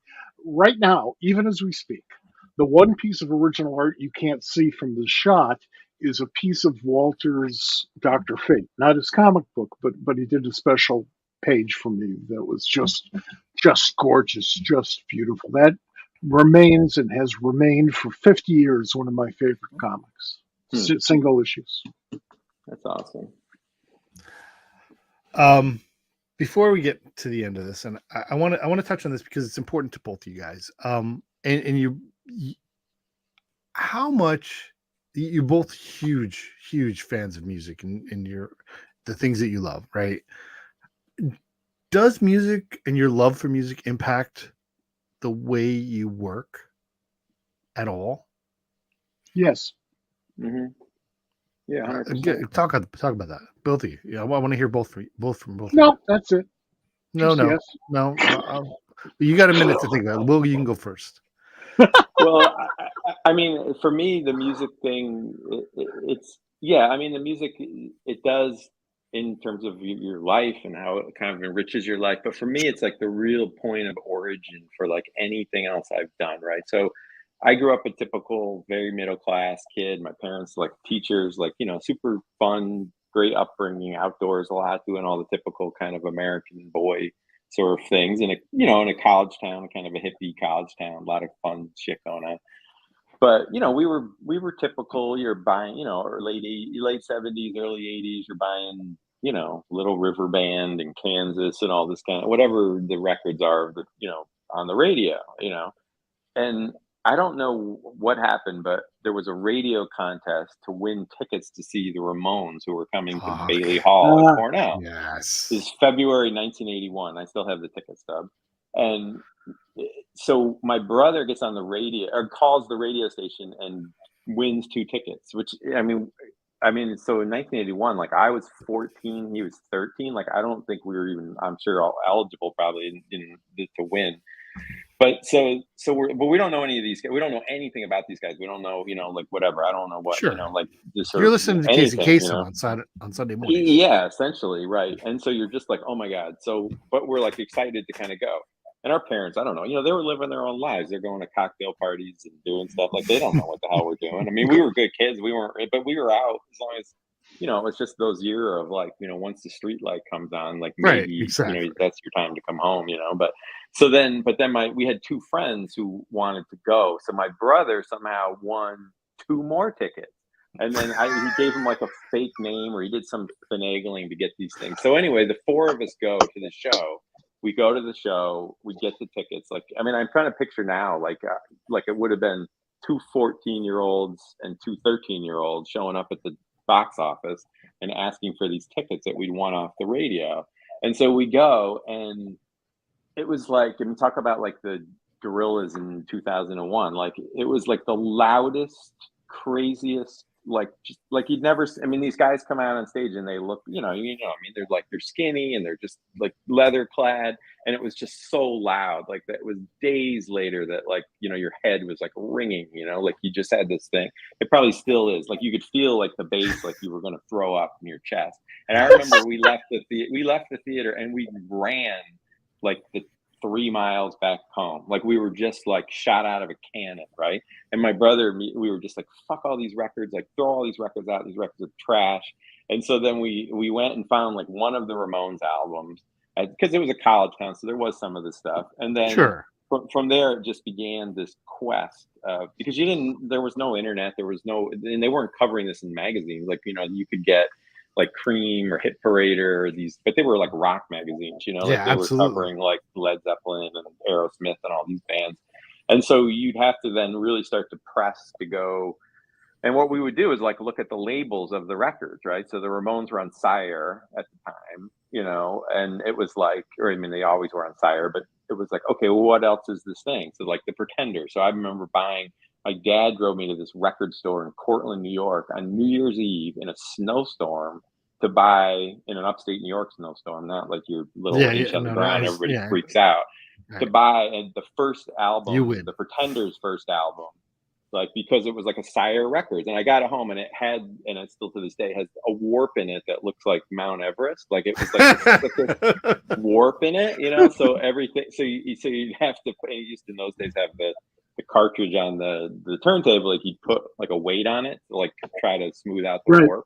And to this day, I mean, when I hear those songs, like I can hear like Stop Your Sobbin' and Brass in Pocket, and they have this like there was just that instant in each song where it like in my head I can hear the sort of ripple in the record, but you don't hear it now. It's all digital, whatever. But like, and so that just set us on this path of like, so then you find the Sex Pistols, and then you find the Clash, and then you found this, and then then that spirals you into through the 80s. I went through like a real, I go through the Smiths and the Cure and that kind of stuff. But then towards the end of the 80s, you start to find like the Replacements, and you start to find those kind of bands, the kind of bands that like everybody hates or whatever. Mm-hmm. But then living in a college town, it was great because all these bands came through. So I was able to see, whether it was in Ithaca, Syracuse, Binghamton, that sort of triangle of stuff. Like you were able to see all these amazing bands, and then seeing, but the Ramones were still like I saw them so many times. I mean, we went one time to Oswego to visit. They were playing in Oswego in this gymnasium on Oswego State campus. And my parents dropped us off. It was the middle of the winter. They dropped us off outside the thing at like noon the day of the show. Because we're like, we got to be in the front. Like you always had to be in the front.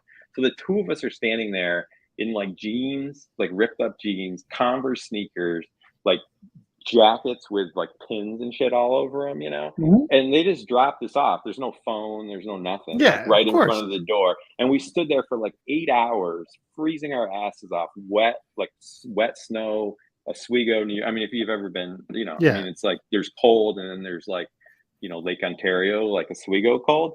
And then the show's going to start. The second guy in line showed up 20 minutes before the show started. Like it was just like it was we stood there all day, and we like, I don't even know how we got inside because you couldn't feel our fingers and toes, but like we were right in the front. Like, I mean, it was just like, we're gonna be right here in the front or we're not gonna go at all, kind of thing. It was like Woody Allen, like if I don't see the first 5 minutes of the movie, I'm not going to it. So but I don't know, it was just, I mean, it was, we were just very fortunate. We were fortunate we had parents that didn't really, they cared enough to help us do what we wanted to do, but not so much that it was like, well, like now I see all these parents have to go with their kids to all these concerts and stuff. Like, I'm just like, oh, I don't, no, like, I don't, I don't know. But anyway, so that's not what rock and roll is all about.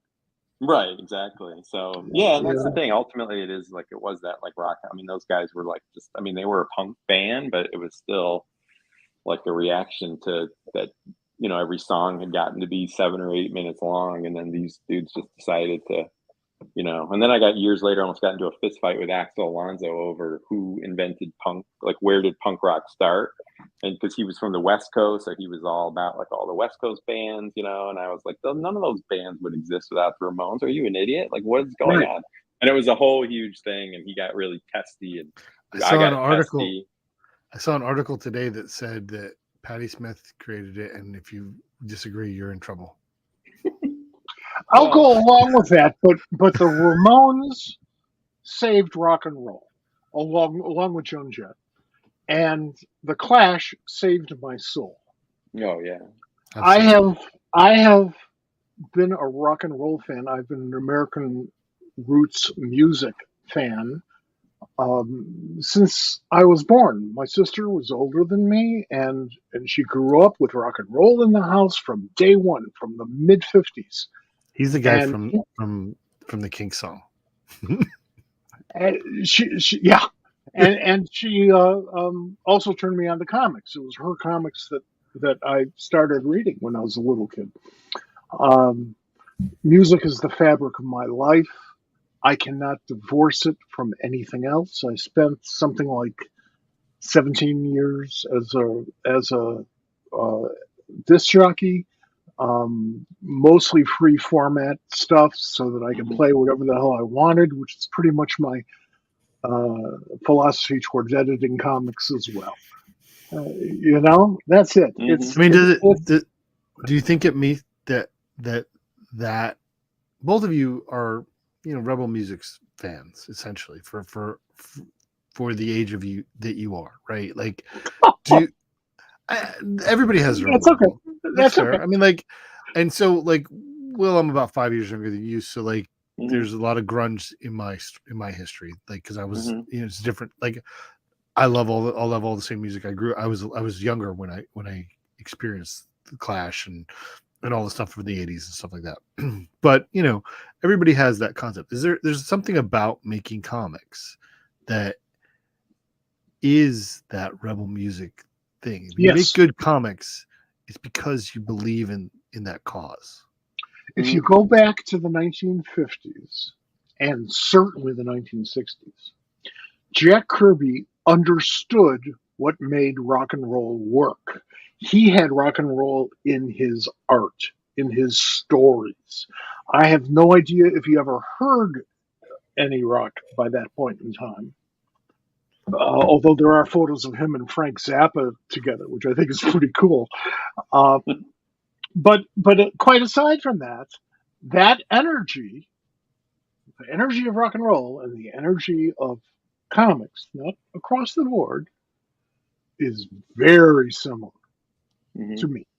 Sure. But I'm a fan of both. Right. I agree. Yeah, no, 100%. I mean, certainly for me, that sort of, I mean, even looking at, I never really thought about it till you're talking about this, but it's like you look, even the Ramones, they wouldn't get along. Sometimes they hate each other and stuff, but it's like, they just did it. That was the fun part of the punk rock thing, was just that it was just you didn't have to be that good. It didn't really matter. You just got your friends together and you just went and did it, and it's and then you just sort of figured it out and you had fun doing it. And if you could do this for a job instead of do the shitty regular jobs that you were being offered or, you were tracked for, whatever, well then great. I mean, the Ramones, they were singing about comics, them mentioning comics in their songs and stuff. Yep. So it's for me, and I said, I mean, at the time, I was a real closet case in terms of my comic book buying. I mean, I was lucky there was a comic book store eventually in Ithaca, so I could get stuff. And then I worked there years later. I was in school there, but it was just when I would go to the store in those days, it was Friday that the new books would come out. There was a door. They were upstairs, and so there was this very skinny door, and then this tall staircase, and it was above a jewelry store, and there were in the downtown. And I mean, I would look both ways before I would pull the door open. I'm not kidding. It's, I mean, you would go down. I mean, you're just. I mean, it's a 15-year-old or something. It's I mean, if I had gotten caught walking out of that store on the Friday afternoon, with the the brown paper bag in my hand, I would have been happier being seen coming out of the one adult bookstore in town than coming out of the comic book store. Well, luckily, I didn't have a comic store in my town. I had to go to the next town over. No, right. There was nobody there. But that's where I met Jack Harris for the first time. He was there. The first comic book professional I ever met was I was 13. I was buying a Legion superheroes book out of the bargain bin, and he's like, "Oh, I edited that." Jack's a sweet guy. We'll be seeing him in a couple of weeks in Baltimore, I Yeah, think. I think I worked it out where he might be on a panel with us. So nice. Cool. Oh, that'd be great. But that But- was the thing. I mean, they were so important. I mean, I remember the first week at DC, like talking to somebody, and they said something about like, oh, you know, it doesn't really matter. Like they were not really that, you know, like we're just making comics, blah blah blah blah.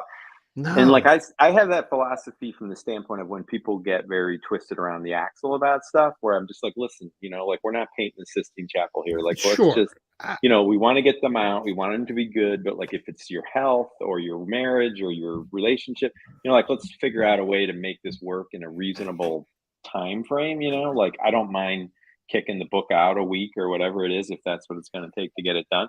But from the standpoint of like the importance part of it, like I mean, I stopped the person right like in their tracks, and it was kind of awkward, and I don't think our friendship ever really recovered because it was like I'd been there like 2 days, and I was like, I got to stop you right there, you know, and I was just like, you don't have any idea then like what that 15-year-old kid, like I can't profess to having been like a nerd who got picked on or having a childhood that was tough or anything at all like that, but it still was like the blanks that it filled in for me at times in my life, you know, that it just informed so much of the other stuff. And it was just like the music, and then the comics complemented the music, and it was just this whole thing.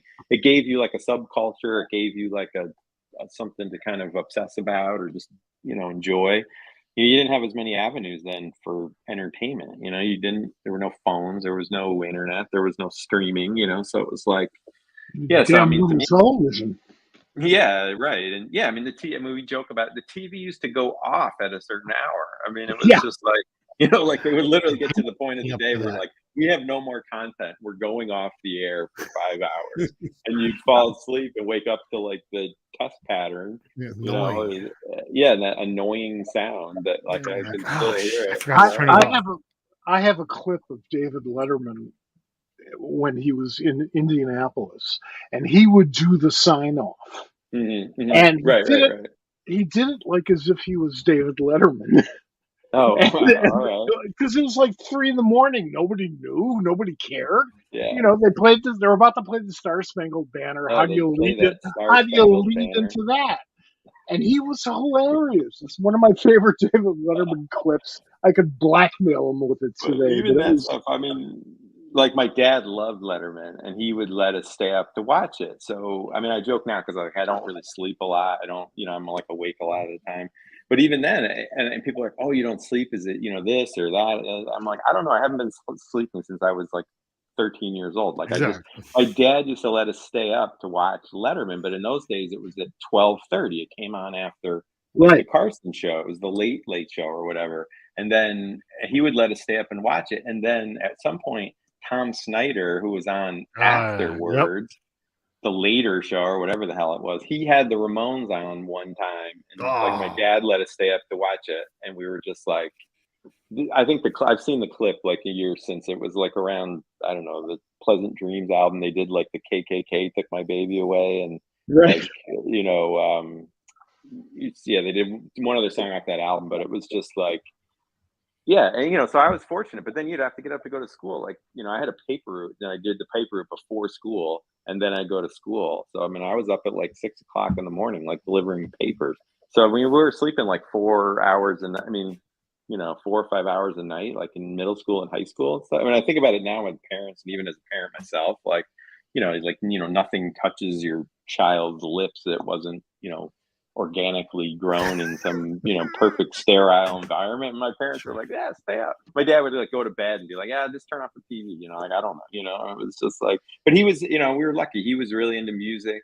He was really into science fiction. Like he loved Star Trek. He had seen Star Trek. He loved it. He'd seen, it's too long because I've been on a long time, but there's a funny story about The Prisoner that like related to my younger brother. That was like when that was airing, you know. And yeah, like the first movie I remember him taking me to was when they re-released 2001 in like the early 70s, and he took me to see it like at the theater in town, and like just the two of us went, you know. And it was like you know, it was mid 70s or something. They re-released some cut, you know, some big thing of it, and Yeah, I fell asleep, but I remember waking up at the end, just being like, "What the hell is this?" You know. But like, so we were very lucky that we had like that kind of. I wouldn't say it was support because we didn't really operate like that then, but it was like it wasn't discouragement, which at those days was the same as support, essentially. Sure. But he understood the Your Gen energy. X is showing. Yeah, He, right, un- exactly. he understood the energy, and the energy between comics after a while and rock and roll, very similar. Yeah, Very similar. Listen, I love this show. I think I'm so happy you were able to join us. Well, it has been just so much fun. And we have Good. a bunch of people watching, and we're past time. We've gone over, and I appreciate you being here. I don't want to take you any more of your time, so we're gonna do this again. I love shooting the shit. We're gonna do this As they again. say. We're gonna do this again once Distillery gets some books out on the shelves, and we'll have some more stuff to talk about. We have to talk about the fact that like you have back-to-back years of Eisner winners. How do you figure that? How do you see? I got one more question. I want to do this one more thing. Like, do you see it? Do you know? Do you like this is going to be really good? Oh, you mean in terms of a book? When a book hits your, and you're like, this is the pitch. This is what we're going to do. And when pages start to come in, do you know like this is going to be amazing? I'd love to be able to say yes, but I don't know. I mean, that's fine. I want to, I want to know.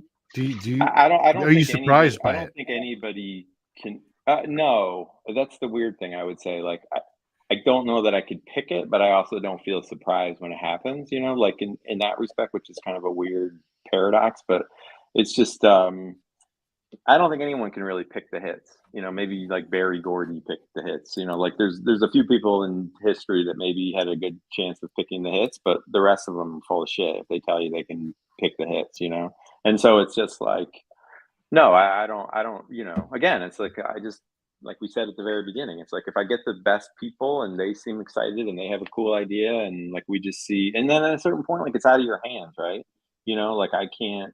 Right. I've spent a lot of time feeling frustrated over the years about sales or why can't more people find this or that. Sure. But you start to realize that it's just like, well, there's whole departments. When I worked at DC, there's whole departments that that's their job, and it's like, and just in the way that I don't want to tell my artists and writers how to do their job, I don't necessarily want to tell them how to do their job because a lot of them are really good at it. I mean, some weren't, some were, but so it's at a certain point you're just like, well, let's see. Hopefully it is. I mean, but it's nice after all this time. I mean, I had a lot of early success going to the Eisners and winning, with some books, and then like a long time of not. But it's a double-edged sword because it's like nice to get nominated for an Eisner, but then it also means you have to go to the Eisners, which if you've been to the Eisners, you know what I'm talking about. Because like this hair on the side of my head used to be red, but I think from the hours I've spent watching people who don't tell jokes try to tell jokes, like this is what it does to you. You're just like, oh my god, right? Oh my god. No, and for years it wasn't even that, but I don't know. It's what you think is the really good stuff. You just don't know whether the audience agrees with you. Right. You just let it out there. You do the best you can, and it's show business. That's what it is. It's show business. Right. Well, we have to bail here. Yeah, good time. Thank you. Good line to end. We're way over. Thank you so much, Will, for doing this. We really appreciate it. The network's going to cut you off here. You're going to do the little. My daughter's going to cut me off. Yeah, the boss is going to come in, and we're going to be in trouble. So. Right. No, I don't think that ever worried Mike before. Well, it's a different boss. This one lives with him. Here, my dad just left a comment though for the last comment. I'm his dad, and please don't turn me into child protective. I don't think you can joke about that anymore. I think you got to watch out. We're glad. Thanks for watching, Jim. We appreciate it. Yeah, Jim. Look forward to meeting you one of these days. I met him in Ithacon. We'll see him in Ithaca next year. That's good. He never come. He came this past year, and he watched that panel that we did about the movies and TV or whatever. Never seen it before. But, cool. All right, fellas. Well, thanks. I appreciate you. I'll be seeing you in New York. Yeah. Right. Yep. And we'll catch up and we'll get you back on soon enough. Thank you so much for doing this. Yeah, man. We'll get out and run the streets a little bit anytime Sounds you want. good. I'm your Sounds good. huckleberry. Sounds good to me. All right, fellas. All right, bye. Take it Well, easy. thanks a lot. I'll see you. Take it easy. Thank you. Bob, this was fun. I will let you Always go. is. We're gonna do a quick end tonight. Thanks everybody for watching. I appreciate everybody being here. If you haven't subscribed on either Facebook or YouTube, wherever you're watching, please do that. We are coming fast and furious. We do have a possibility of a show next week. I'm not 100% sure. I kind of held off because we need to get certain levels of approval, but please stay in touch. We will be letting you know if we're going to get that show. If not, we're definitely going to have something on the 29th, and we have somebody's planned for the 8th. So we'll see you in either next week or soon after. And yeah, maybe next week we'll just sit here and bullshit. Who knows? we could do that too. Like, I have a lot to talk about. Yeah. Let's never forget that there are about 4 pages of pre questions that I never get to. So Oh, geez. Well, that's a challenge. Folks, thanks for hanging in there for this marathon show. Bob, as always, had a wonderful time. All right, We will everybody. talk soon. Take it easy. See you next time.